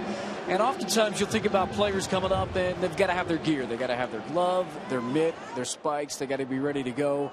But with the catchers, you got to have your gear, everything catching, the protector, you name it, the guards. He had to get new stuff because the Isotopes wear red and black. So he got his gear in today from All-Star. I asked him about that. He said, yeah, it's pretty broken in. You know, the chest protector could kind of move up and choke him a little bit. And then I asked Nick Hundley about it, guys, and he said that Hundley said he's on his 3rd set of gear this season alone and his 2nd helmet that he wears because it's been dinged up. So that's something people don't think about when you're coming to the big leagues and catching the gear that you have to have and you have to adapt to. Good point. I like the story he told us yesterday because one of the nice things that AAA manager gets to do is to tap a young man on the shoulder and tell him he's going to the big leagues. Well, Glenn Allen Hill's got to do that several times this year, but it was a little different. Usually, as you know, George, you were that guy a bunch of times. You get called to the AAA manager's office. The thing was, when G. Hill learned from the organization that Garneau was being called up, they were on a bus from Nashville to Memphis. And so, you know, they're all relaxing there and watching a movie. Right. And so Glenn Allen, it's a tough play for Arenado. Well, tough play for everybody but Nolan. Out at first base is Yunel Escobar, 1 out. So Glenn Allen, you know, the manager always sits up front and a lot of the players move toward the back. Glenn Allen took the microphone in the bus and said, "Your attention, please. Dustin Garneau, please come up here." And so he didn't know what was going on. He walks up the aisle, and then a pregnant pause. He says, "You're going to the big leagues." Yeah, how cool is that in front of his teammates? Yeah, you know, it's kind of cool when you see a guy spend as much time and as old as he is to get to the big leagues at this point. And I can share a story where I can't think of the pitcher's name. I think it was Geiger or Gessler that got called to the big leagues. This is in like 2000. And I happened to go down 2002 because I went down to interview Jeff Francis at Colorado Springs on an off night here, that he was going to make a start in Atlanta. And I walked into the locker room afterwards to get Jeff, and it was like, there is justice in this game. And this young man had gotten called to the big league for the first time in 11 years. And it was pretty neat, that experience that you get to have. And of course, the ugly experience was the big league manager calls you in and goes, "Hey," that's the bad one. Yeah, the AAA manager has all the fun. Yeah, he does. The big league manager, not so much fun when you have to tell a young man that he's going back the other direction. 1-2 on Ian Desmond. Yeah, it's funny you mentioned that gear, and there's one out here on a 1-2 count, fouled into the seats. When I got called to the big leagues and I went to St. Louis, my hometown, my dad obviously was at the AAA ballpark, and it came out with my bag. He thought I'd gotten released. I told him we were going to the big leagues, so he took me down to St. Louis to my sister's house and asked for the high heat. Oh, I like it. Tricky.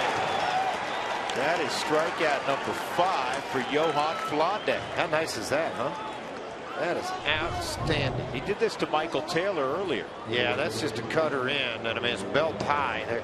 I can see where the hitters think it's maybe a little bit high, but it's that cutter he's worked in. That's the same type of pitch that's Russin has used for a lot of success. When my dad dropped me off to the park, he drove away, and I was so excited. Went in the park and left my gear in his trunk.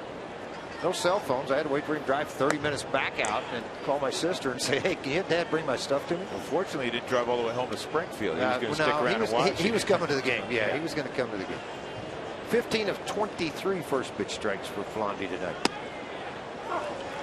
1 ball, 1 strike on Ryan Zimmerman.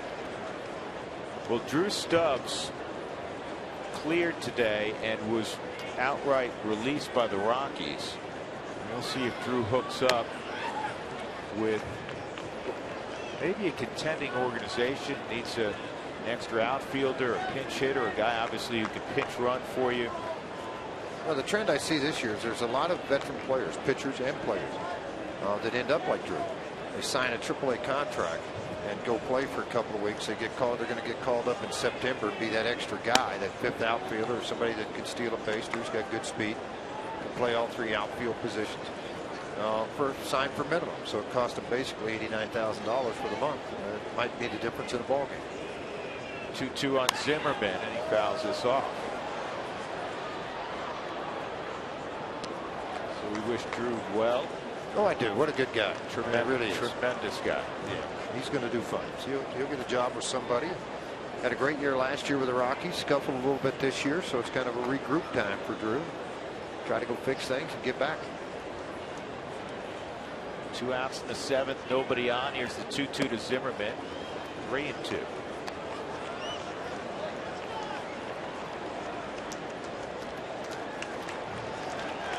That's the way Flondy's gathering his thoughts before this pitch. His crowd getting behind him with 2 strikes on him. Couldn't get Zimmerman to chase. He was wary of Zimmerman. Zimmerman had taken him deep in Washington. Now, Michael Taylor has grounded out and struck out. That's a great example of a pitch around. It's still, it's a 2-0 game.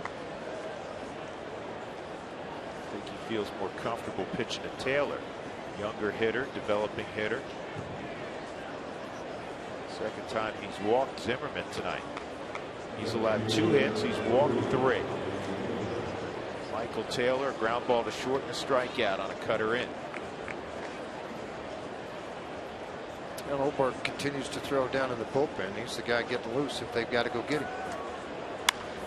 This ball's well hit left center field, and he just tied it up.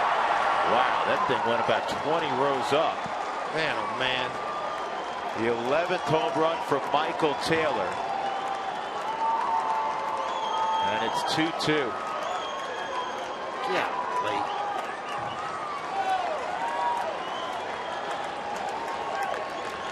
Well, he may look like he's 14, George, but he hit this ball like he's 34. Yeah, he's set back on a cutter that stayed right in the middle of the plate, trying to work it under the hands of Michael Taylor. That's his 11th home run now. 52 RBIs on the season for this youngster. Yeah, poor Flondy, man, I hate it. Pitching so well. Well, really, I don't blame you.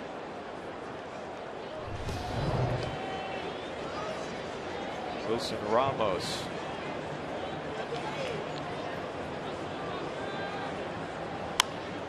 And Ramos hits it in the air to Charlie in center field. 1 pitch, and Michael Taylor ties it up.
The Ford Focus, big MPGs and fun to drive. Ford, go further.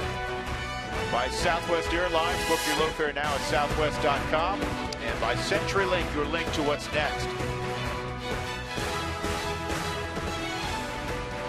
Now, Johan Flondy's had a special evening. A shutout for 6 2/3, and Michael Taylor, after the walk to Zimmerman, he was careful with Zimmerman.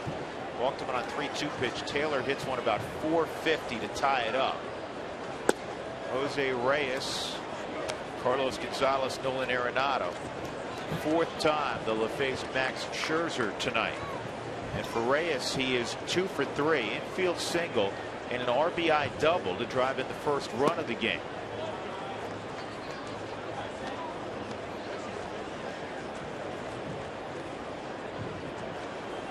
Jose with 6 hits in this series.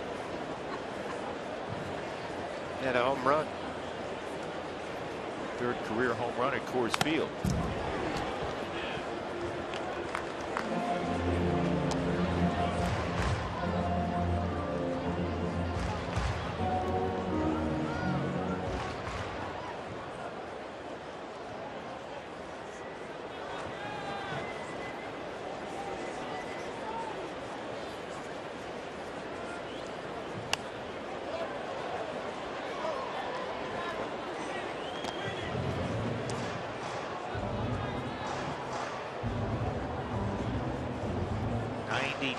Pitches in.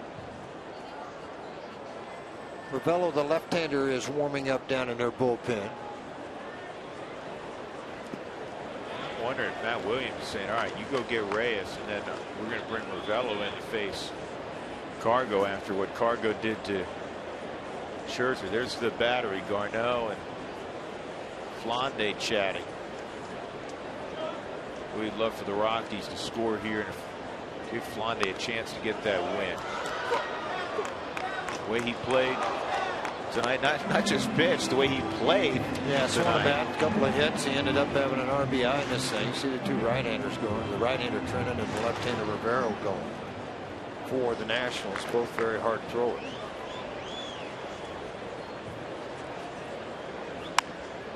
He's making him fight for everything he can do right now. Time for the CenturyLink link to what's next. Here's the schedule into the month of September. How do you like that? The Mets are in town over the weekend. Then the Rockies will travel to Atlanta, Georgia. Day off in Pittsburgh. 3 against Clint Hurdle and the Pirates. Then home to see the Diamondbacks and Giants. And is this going to drop? Yep, another base hit for Reyes. So the go-ahead run on. Leading off the 7th. Let's see if Williams comes marching out of the dugout to get Rivera. Yep, here he comes.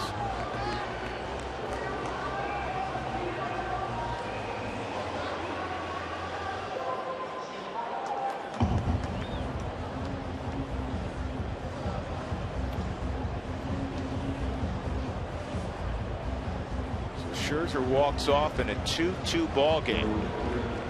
How many people had Yohan Flande hanging with Max Scherzer tonight?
Carlos Gonzalez coming to the plate, and if you're one of the first 10,000 to come through the gates August 22nd, that's Saturday, you're going to receive a Carlos Gonzalez Star Wars bobblehead. Get your tickets now for that ball game against the New York Mets.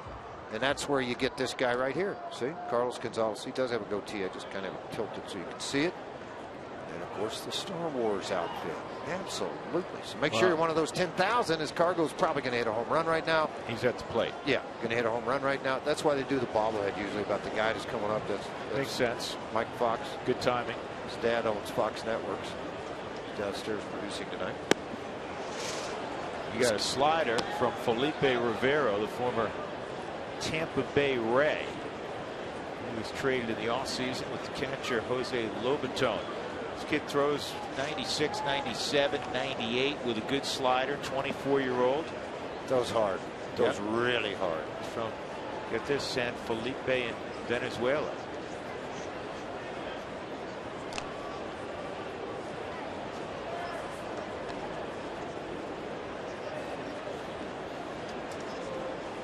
Cargo struck out in the third, walked in the first, intentionally walked in the fifth by Scherzer. Reyes at first in a 2-2 game.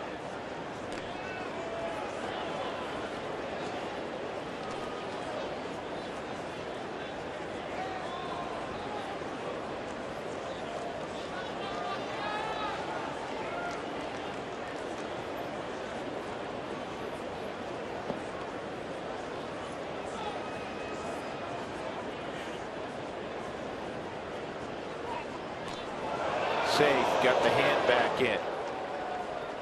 Now the old relax, pick up the leg, step to first a couple of times, and then step off the back of the rubber and fire a bullet over there.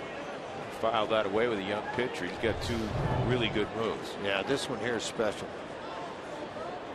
He dives to that backside. If it's a left-handed fielding first baseman, he's probably out.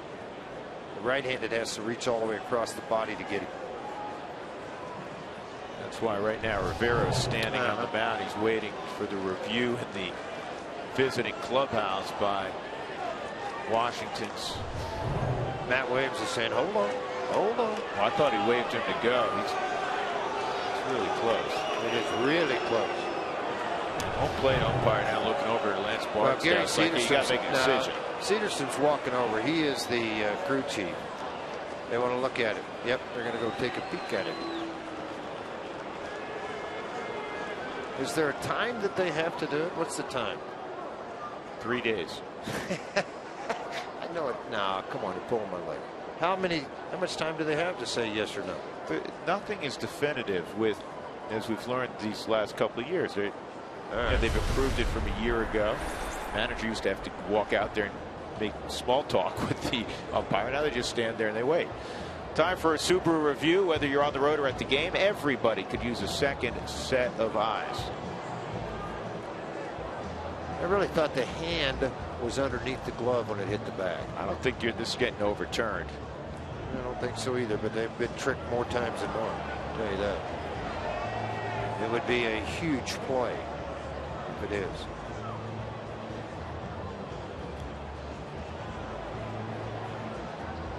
Well, outstanding Major League umpire Chris Ciccione takes us through what he's looking for making this kind of call. When the ball is hit, I see where the fielder is, and I keep taking glances at the runner coming up the line. I'm like, okay, he's gaining ground, gaining ground. When he fields it, and when the ball comes out of his hands, my focus now goes to the bag. When I see that this ball is in flight, it's going to be a true throw, meaning it's a good throw to the first baseman. My eyes go to the bag. Now I'm watching the bag. I'm watching the runner come in, his foot, and peripherally, I can see the ball all coming together at once.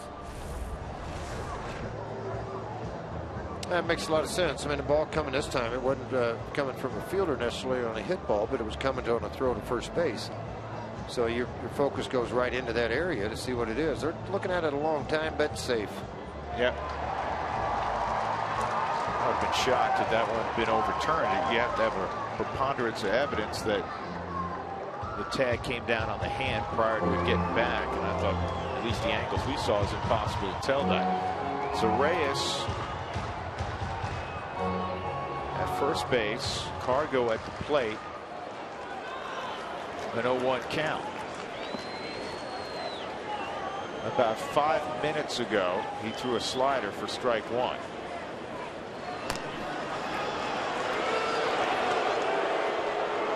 He's got the whole repertoire: the step off the back, the lift the leg, and the casual throw over. He threw 90 on that one over there. 93. Is that what it was? Yeah, it's 93. That's what happens. You get speed on the base pass. The game can come to a crawl. Now you got a 1-1 count. You get so much focus, I think, sometimes. And again, Goose Gossage, the Hall of Famer, told me once, you spend a lot of time throwing to first, you better have something left to go to home. Put your concentration on the hitter, get the hitter out. You get the hitter out. Obviously, at that point, that guy isn't moving from first.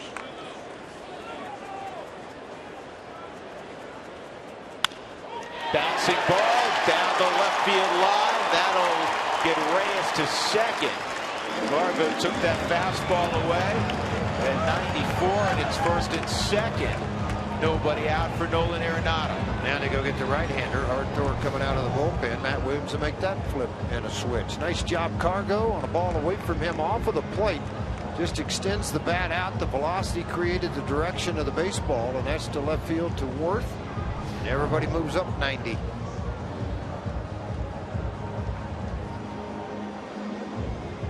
Two on, nobody out in a 2-2 game in the 7th.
Game. 7th inning, 2 on, nobody out.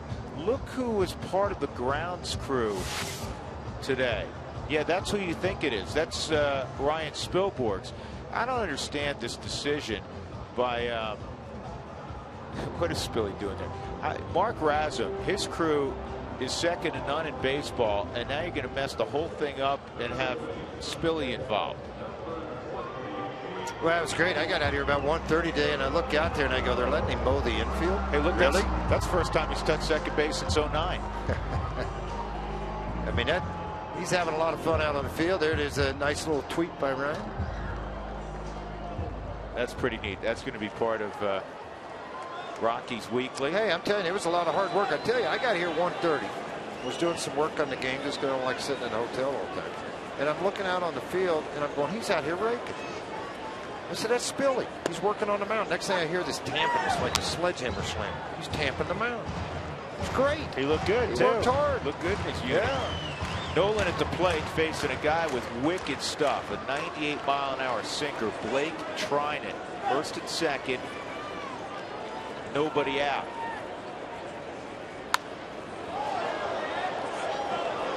Where they're coming up with these guys, George. You got Rivero on the left side, 97, 98. This kid got called up when the Rockies were in D.C. Comes rolling out of the pen. One of the best arms they got in the starting pitcher, Gelato, that's their #1 guy down at the minor league level. He'll set 95 to 98 too. He's their #1 prospect. He's been bumped to Double-A.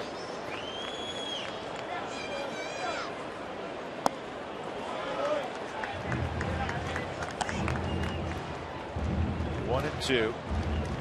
Nolan a fly out, a line out to short, and a strikeout.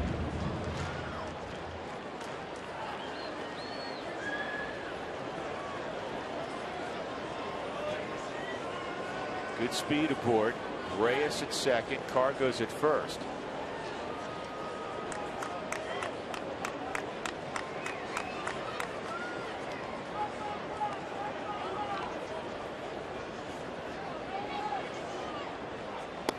Strike 3. Throws him on a slider.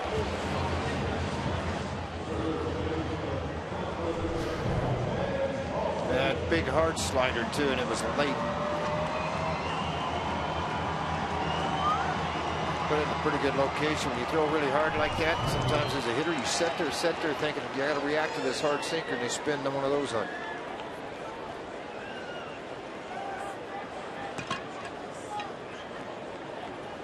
Then Paulson 0 for 3.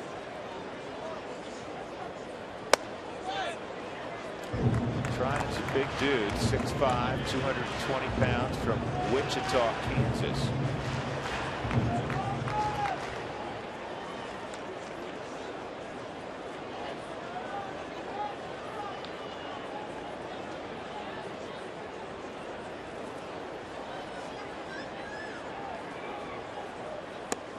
Way inside.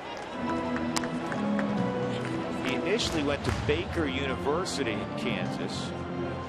No small to NAIA school. Yeah, and then he moved on to Arkansas, University of Arkansas, but didn't play there. Tried to walk on. He was denied the opportunity to try out, and he got into weightlifting. Well, whatever he did, it worked out.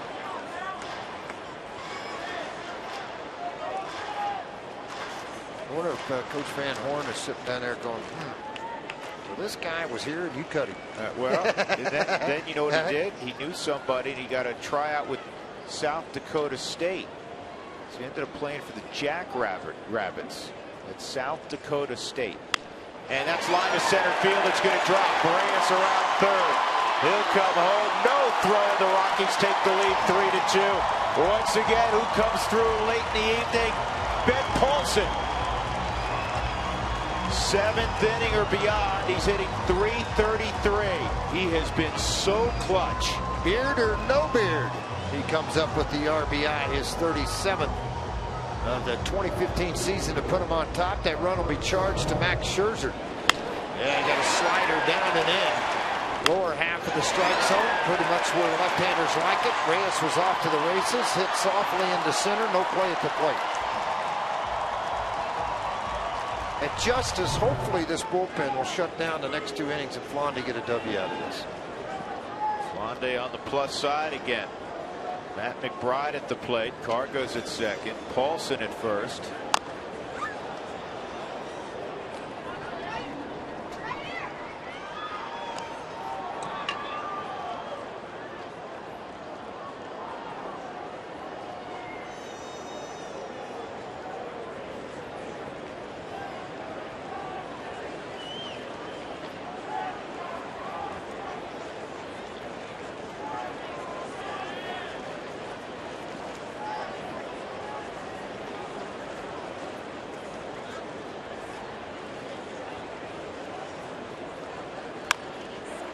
Slowly hit left side, and wow, forced it away at second on the flip from Escobar to Rendon.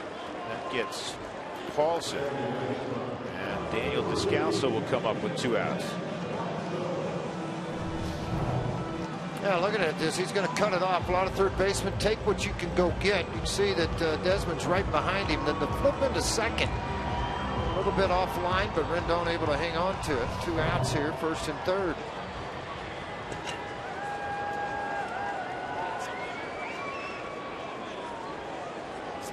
Rockies up 3-2. 10 hits in the ball game for Colorado. 3 in the inning. Trying to salvage 1 out of 3 here against Washington with the Mets here tomorrow night.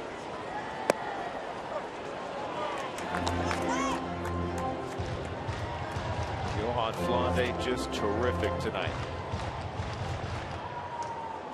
2 hits as well for Johan. He drove in a run with an infield hit. The 6th inning to make it 2-0 at the time. 2 strikes on Descalso.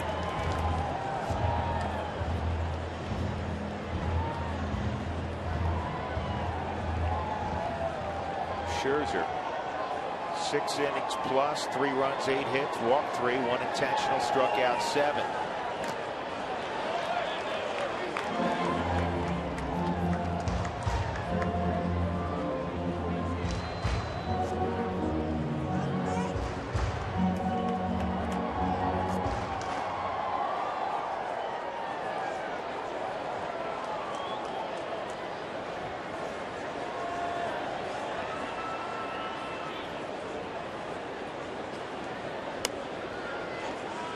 Side at 96.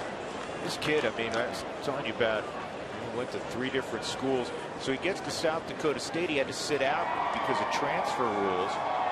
He gets drafted. He's only thrown about 87, 88. The Marlins draft him after his junior year in the 23rd round, and then they offered him, and then they withdrew the offer phrase because they did an MRI and he had inflammation in his shoulder. So he comes back his senior year, has a big year. Now he's hitting 97. Now he moves up a little bit in the draft. Yeah, jumped up in the draft just a little bit, didn't he? And here he is in the big leagues.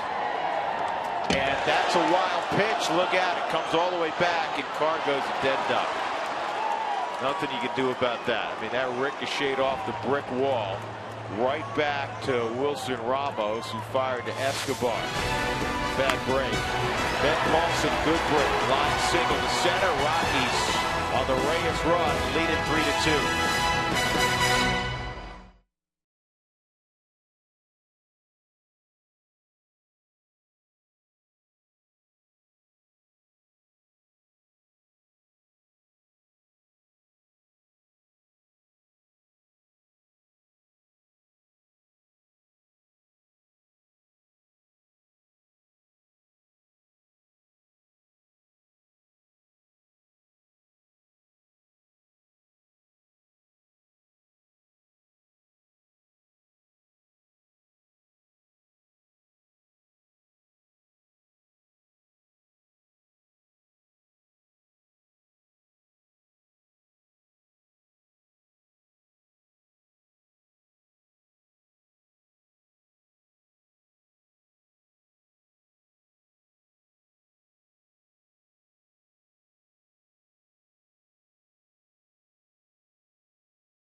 We bring you the Toyota postgame show. Stick around for Rockies Weekly. It's a great show. You'll hear from the coaching staff. You'll recap the week.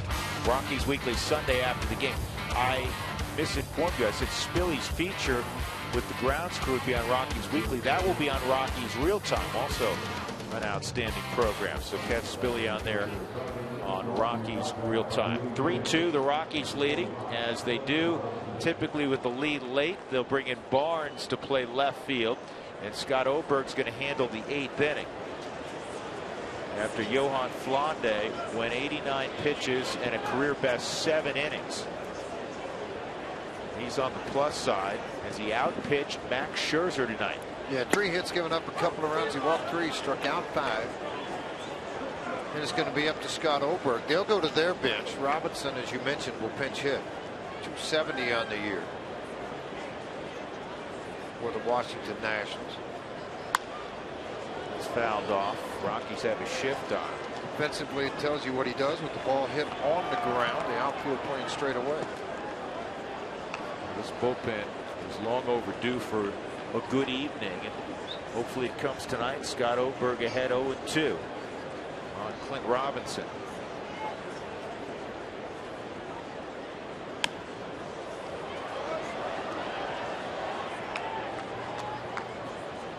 How rough a ride it's been for the bullpen.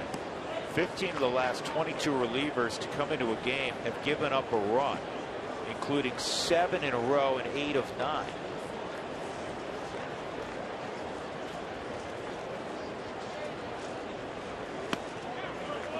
One and two.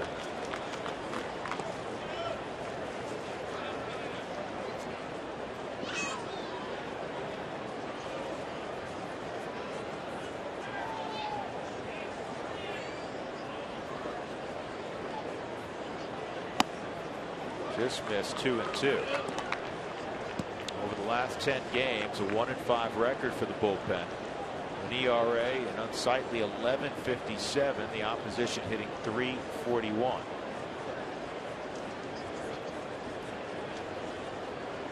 The left-right combination of Christian Friedrich, Tommy Kahnle started to warm up in the Rockies bullpen.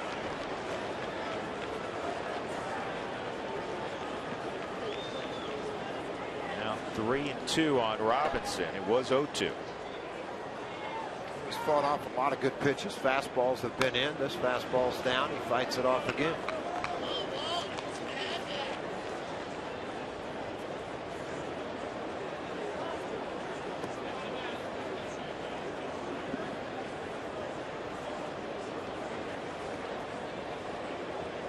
There have been some tough moments for Scott Oberg. The Rockies not only like his stuff, they like his makeup a lot. His first year, part of the growth of a young pitcher. Yeah, I feel like he can turn into Adam Ottavino pitching in the 7th and 8th inning for this ball club. And this one is in play right at Ben Paulson. Nice job by Oberg. He gets Robinson one out. Hey, the Super Suite Conference Center at Coors Field, available for your game day or non-game day meetings. Groups of 25 all the way up to 200 will enjoy the views of the city as well as the field from this unique meeting place.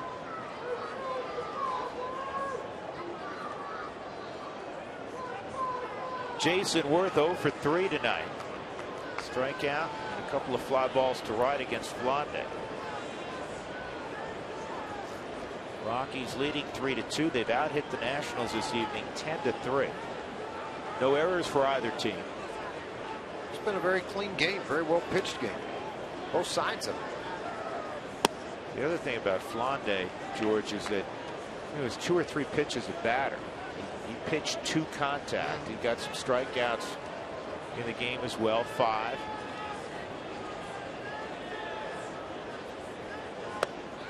You guys like playing behind Flande because he does work quickly, and you know he's going to feed the strike zone. Well, that's the whole secret. I mean, he's throwing the strikes. He's kind of like Chris Rushton. He's both sides of the plate, not afraid to throw the changeup. You saw that the first batter. He struck out Worth with curveball and a couple changeup. That's a good looking pitch there, 1-2. Worth couldn't believe it. He kind of started to fade into this ball, and then he backed off of it. I don't know what he was looking at. That's center cut. And that's right down the middle. Garneau didn't even move. 1-2. And this is lifted to shallow right. This is going to be a tough play. Cargo! What a catch! What a catch! Well, the nice thing about it, when it's hit high like that, it obviously gives you some time. But it's not a floating line drive. Yeah, you bet. Bow down to it. It was a great play. So now you can lay out and catch it, because as high as it was hit, if you don't catch it, it's not going to go very far away from you. Boy, what a great job. Timing, everything about it. Isn't it fun to watch a healthy Carlos Gonzalez play baseball? Well, as Walt Weiss likes to say, and George, you and I have watched virtually every game of his career, save his brief time in Oakland. He can beat you in so many ways. He can beat you with his arm. He also takes great routes to the baseball. He lays out there, and that drops. You know, Worth could be at second base in a one-run game. Yeah, no question. Exactly right. You're right in the heart of their lineup. 2 outs. Anthony Rendon took strike 1.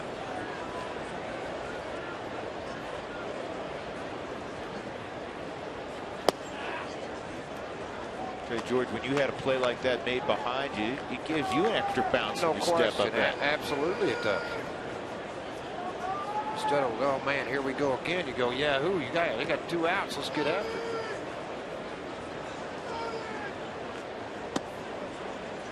Sliders inside, 2-1. You know, we have an interesting vantage point. Obviously, we're right behind home plate. I didn't think anybody's going to get to that. I thought that's going to drop, didn't you? Well, I thought so, but I saw Worth. He kind of glanced up, and then all of a sudden he started flying up the line because he thought it was going to drop. And it just didn't get there. 3-1. Now Friedrich is ready for one person. That's Bryce Harper in the on deck circle. Harper is 2 for 6 against Friedman in his career. I like what Scott Oberg just did there. He walked off the mound, took a couple deep breaths, regather his thoughts, and now he's going to look in at the sign from Garneau. 3-1 on Rendon. Ground ball to short. Nicely done. Reyes zips it across. 1, 2, 3, 8th inning for Scott Oberg, helped out by number 5 in right field. What a terrific catch. 3-2 Rockies.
It's Johan Flande, likewise from Flande. Our Jimmy John's delivery of the game. Can be nobody else other than Johan Flande.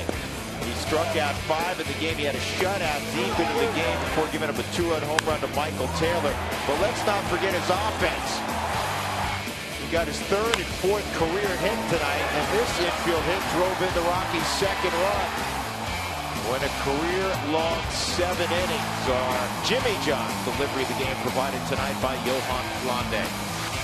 Now the Rockies will try to tack on at the bottom of the 8th. Daniel Descalso against Matt Thornton. Big bouncing ball to second. 1 out.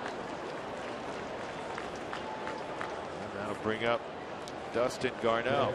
See the numbers on Thornton. His 43rd appearance. A big left-hander, used to throw really hard. And when he was with the White Sox, he threw the ball extremely hard. Boone Logan was all part of that also. And that left-handers have hit 274, right-handers a $182. That tells you why he's not going down to his bullpen to add anything onto it. And that's 38. He's been around a long time. Knows how to pitch. A veteran lefty, you like to have him in your bullpen. Taking care of his arm, still throws in the mid-90s. Garneau, a double in his first big league at bat. 1 for 3, a flare to second, and a fly ball to right. 2 strikes on Dustin. He's done a nice job behind the plate. There's his family.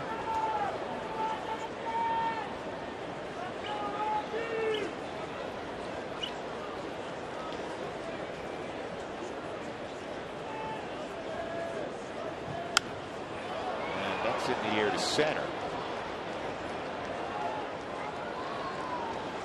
Taylor's got it. Kyle Parker will pop out of the dugout. He'll take a swing here. Thought he would. Yeah, he was out there, and then he went back down.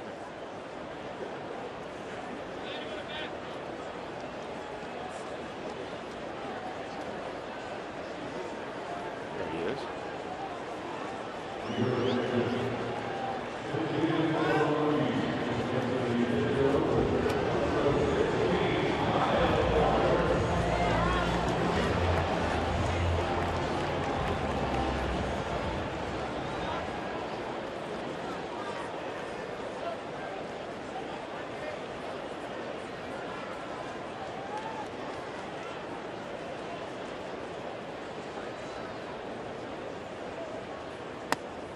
Parker takes a strike. Yeah, on the road traveling, want to watch your Rockies? Well, subscribe to MLB.TV Premium for live or on demand, or and it's on over 400 devices. Not easy to not get it. It's real easy to get. Real-time highlights, live look-ins, pitch tracking, and a whole lot more. John Axford in the 9th inning will have the thick part of the order. Harper, Yunel Escobar, Ian Desmond. Sharply hit by Parker, but right at Ian Desmond. And we'll go to the 9th inning. Rockies ahead 3-2, looking for 3 more outs.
By Mike Shaw Subaru, always our lowest price in sales and service guaranteed.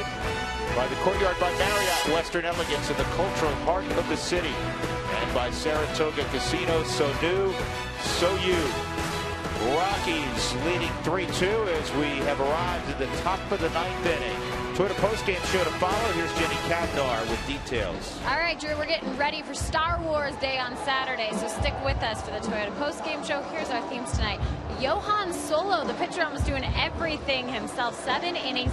He had a career-high night of those 7 innings, plus the 2 hits and an RBI. Not too bad there. Revenge of the 7th, though, happened, and that is when the big 2-home run was notched. But then Obi-Wan Kenobi, he shaved the beard today, and magic happens. Game-winning RBI currently at stake for him. Guys, it is Cargo bobblehead on Saturday. You got anything to add? You know, Cargo had the Superman catch.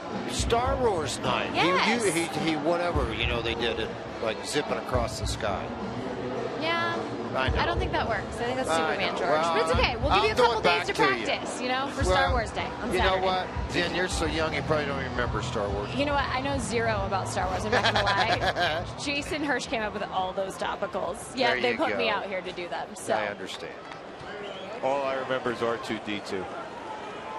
Here we go, 9th inning. John Axford, who was in the ball game yesterday, the 4-1 Rockies loss, gave up a run last night. It's the 4th time he's faced Washington in the 6 games they've played this year. Bryce Harper in a 1-run game, the first up.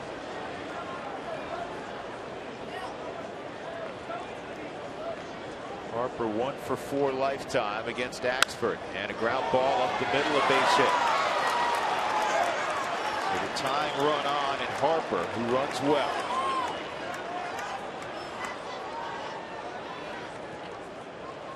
Yunel Escobar will be next. Who wants tacos? Fans follow @RootSports_RM on Twitter to receive alerts for the Rockies taco special when the Rockies score 7 or more in a ball game. Escobar tonight 0 for 3. All 3 of those at bats against Johan Flande. Flande on the plus side. Max Scherzer has the hook. And Escobar does not run particularly well, so if Axford can get a ground ball here, got an opportunity to twist one. That single by Harper, just the 4th hit for Washington. He has 2 of them. He had a double back in the 1st. He's also walked.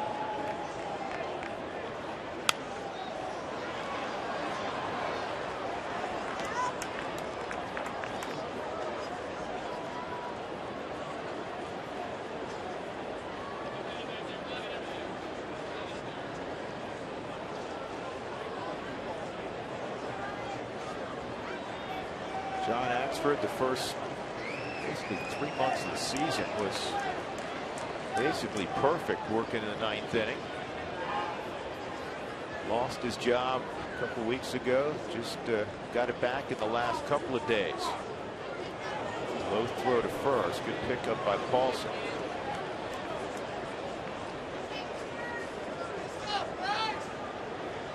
Axford, if you read lips, said thank you to Ben Paulson. Watch this.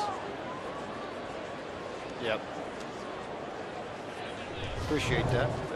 Thanks much. Didn't mean to throw the old 55-footer to you.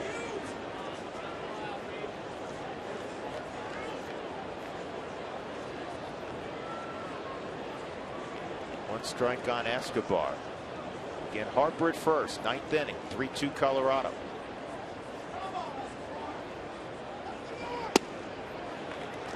Ball missed at 96.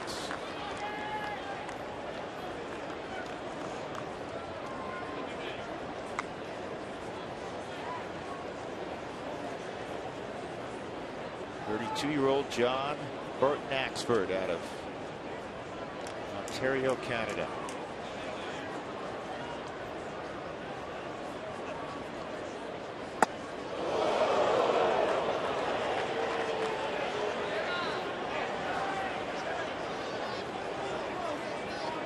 See these at bats change a little bit now. Harper was aggressive. He's the guy that's going to swing at pitches in the zone, though he's walked a ton. But Yunel Escobar showing patience because Axford has more deep counts than, say, Flande, who is a starting pitcher. And they're aware of that. Game plans with Axford make him throw strikes. This is fouled off. And Washington's AAA team, where I'm going with this, plays in the International League. They're in Syracuse. So they don't. Matt Williams goes, the scouting report, they still have one on Dustin Garneau as far as being able to throw the baseball if Harper tried to steal a base here. But not as in-depth as what you had seen maybe with a guy that's competing against Dustin in the Pacific Coast League.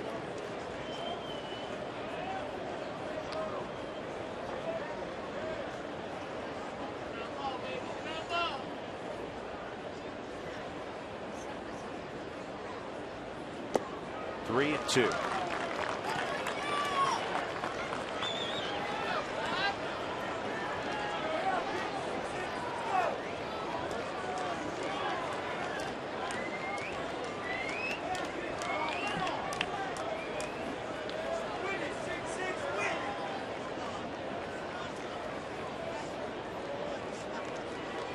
Three and two on Yunel Escobar. Ian Desmond is on deck.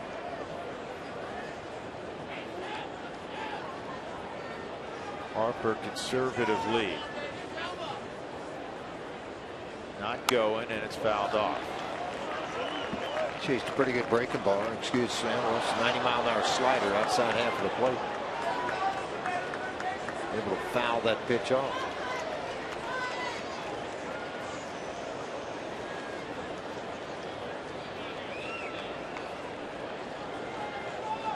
Not a whole lot of history between these two. Just 1 for 2 Escobar. Guy on deck, Desmond, is 0 for 6 against Axford. But behind him is Ryan Zimmerman, who's 3 for 6.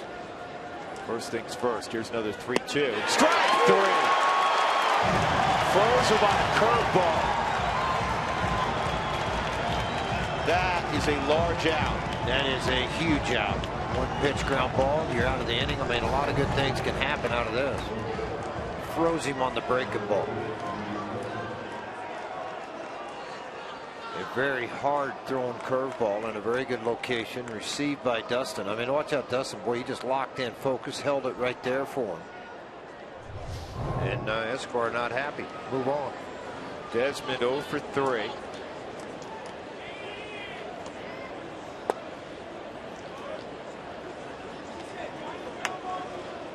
Last 10 ball games against the Rockies, .591 average with 16 RBIs.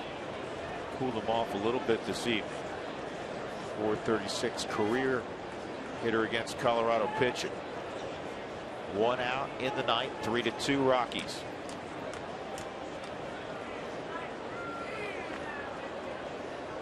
Can't sleep on Harper. Not going. 1-1.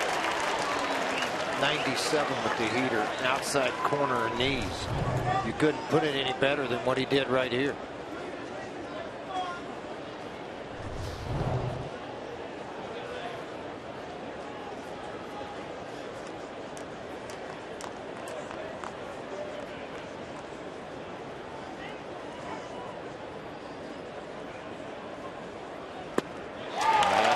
Swing and a miss.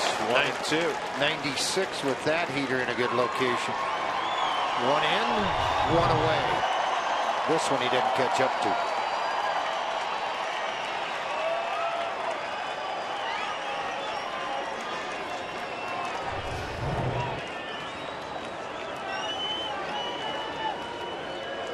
Outfield shifted a little bit toward right center.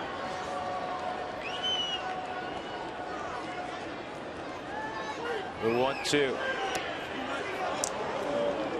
I don't know who the little league guy is down there, but I like it. That was the hardest ball I've seen John Axford throw. That registered 99. Yeah, go get it. See if you like that. Now throw it over the plate and see what happens with it. You'll like the result.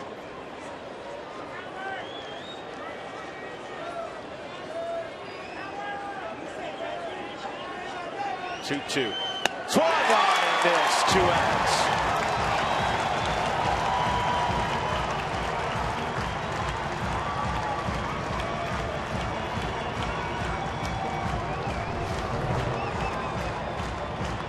Right back to it. Hard slider, 91 miles an hour. After seeing 99-mile-an-hour cheese. And Desmond's not able to get it. Ryan Zimmerman with 2 outs. Again, 3 for 6 lifetime against Axford. Tonight a strikeout and a pair of walks. Harper remains at first base.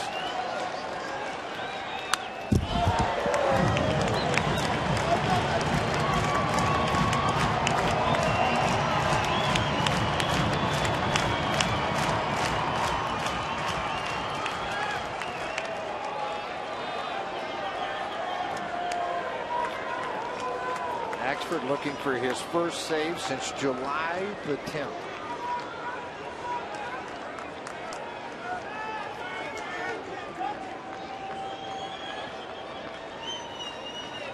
Here's the 0-1. Locked him up. It's 0-2. Now Zimmerman, everybody complaining about the inside breaking ball, thinking high and inside, but not exactly what Lance Barksdale's thinking. He's thinking strike. Boy, you're well ahead here. What do you like here? Which pitch? I like that cutter at 90-something moving away from it because he stands so far off of the plate from that inside corner. I just want to stay out of there. 0-2. Trying to get him to chase up at 97.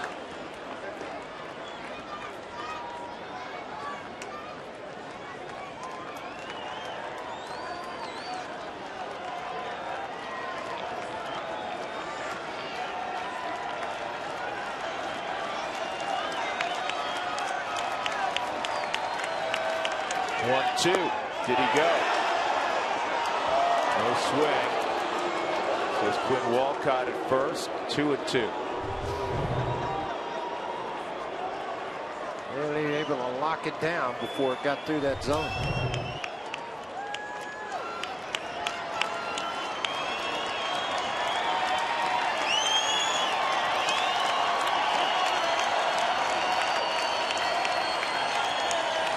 Two balls, 2 strikes, 2 outs.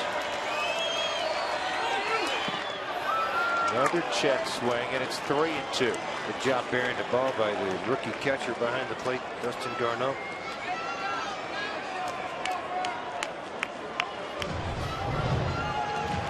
He knows it's going to be a curveball coming in, but he's not going to allow that ball to get away. It skipped on the home plate surface. Got the guts to throw the curveball again. You have Taylor on deck. He had a 2-run home run to get the Nationals even in the 7th. And a great question. Do you go to that curveball or do you back away and just stay on the fastball? And he asked for that fastball in. Let's light it up and see if he can handle it. Here's the 3-2. 99 again. Cut back over the outer third of the plate. 99 and down. I don't care who's hitting when it's 99 and it's in this location. Difficult to hit it out of the ballpark.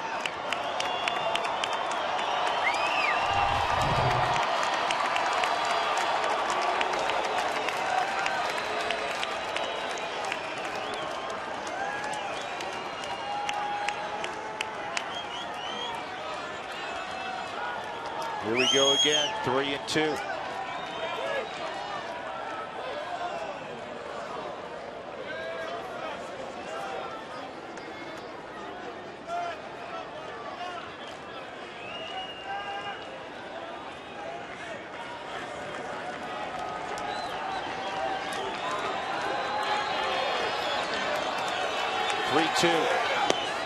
Low, ball 4.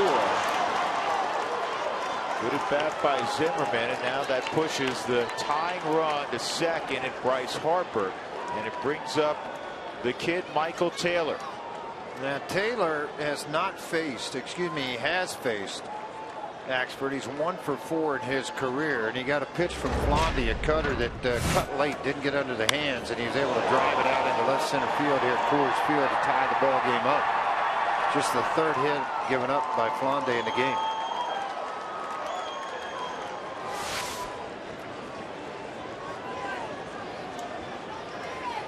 The Nationals, 2 opportunity with men in scoring position tonight. They're 0 for 2. The Rockies are 3 for 9.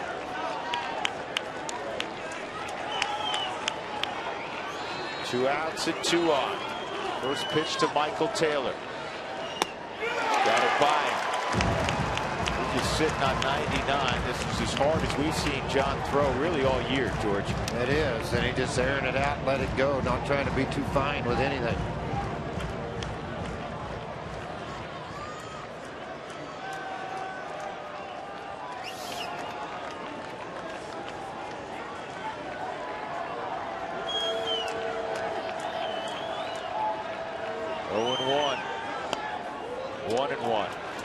We thought that ball that Taylor hit went really far. Well, according to StatCast, the home run traveled 493 feet, which, if that's accurate, it's 4 feet shy of the all-time longest home run hit here, by Mike Piazza. Wow.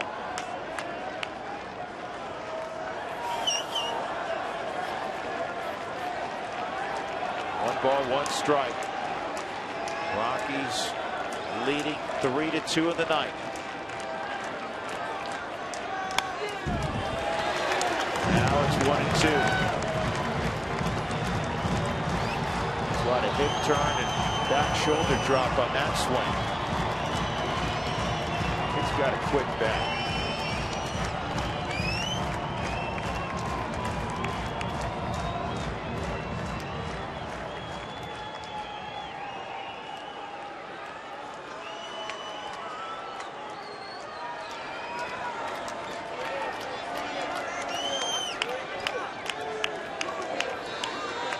One ball, 2 strikes. Taylor backs out again.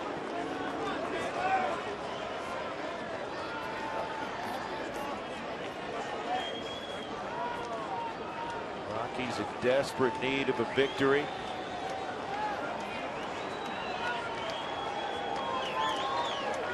Feel good performance tonight by Johan Flondy. Axford trying to finish it off. Here's the 1-2.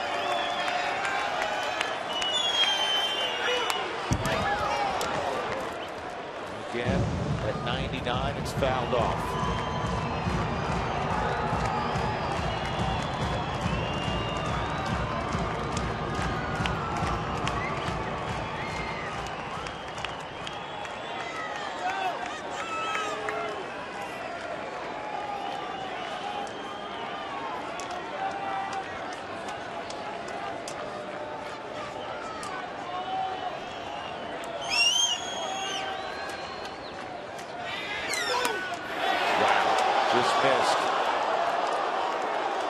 surprised he took it.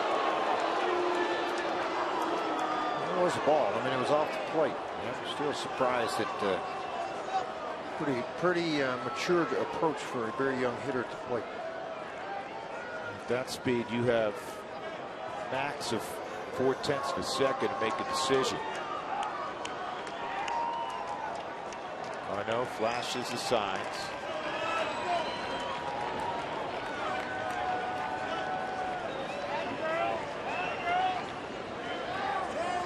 I don't know if Dustin hooked up with Axford at all during spring training. I'm sure he did. They rotate around pretty good, but spring training's a lot different than right now with first and second in the middle of August. Sure is. It's not the same deal. Not even close to the same deal.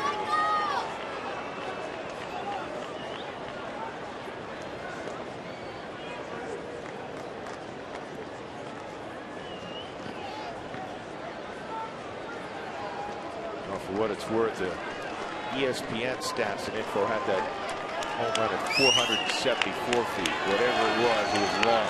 2-2 on Taylor. Got it! Rockies win it 3-2. Johan Flande outpitches Max Scherzer, and John Axford saves it in the ninth. Boy, the Rockies need that.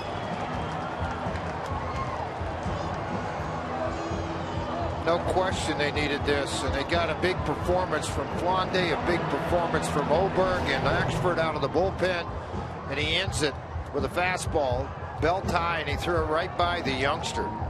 John Axford picks up his 17th win, Flande his third win, or excuse me, 17th save. Flande his third win.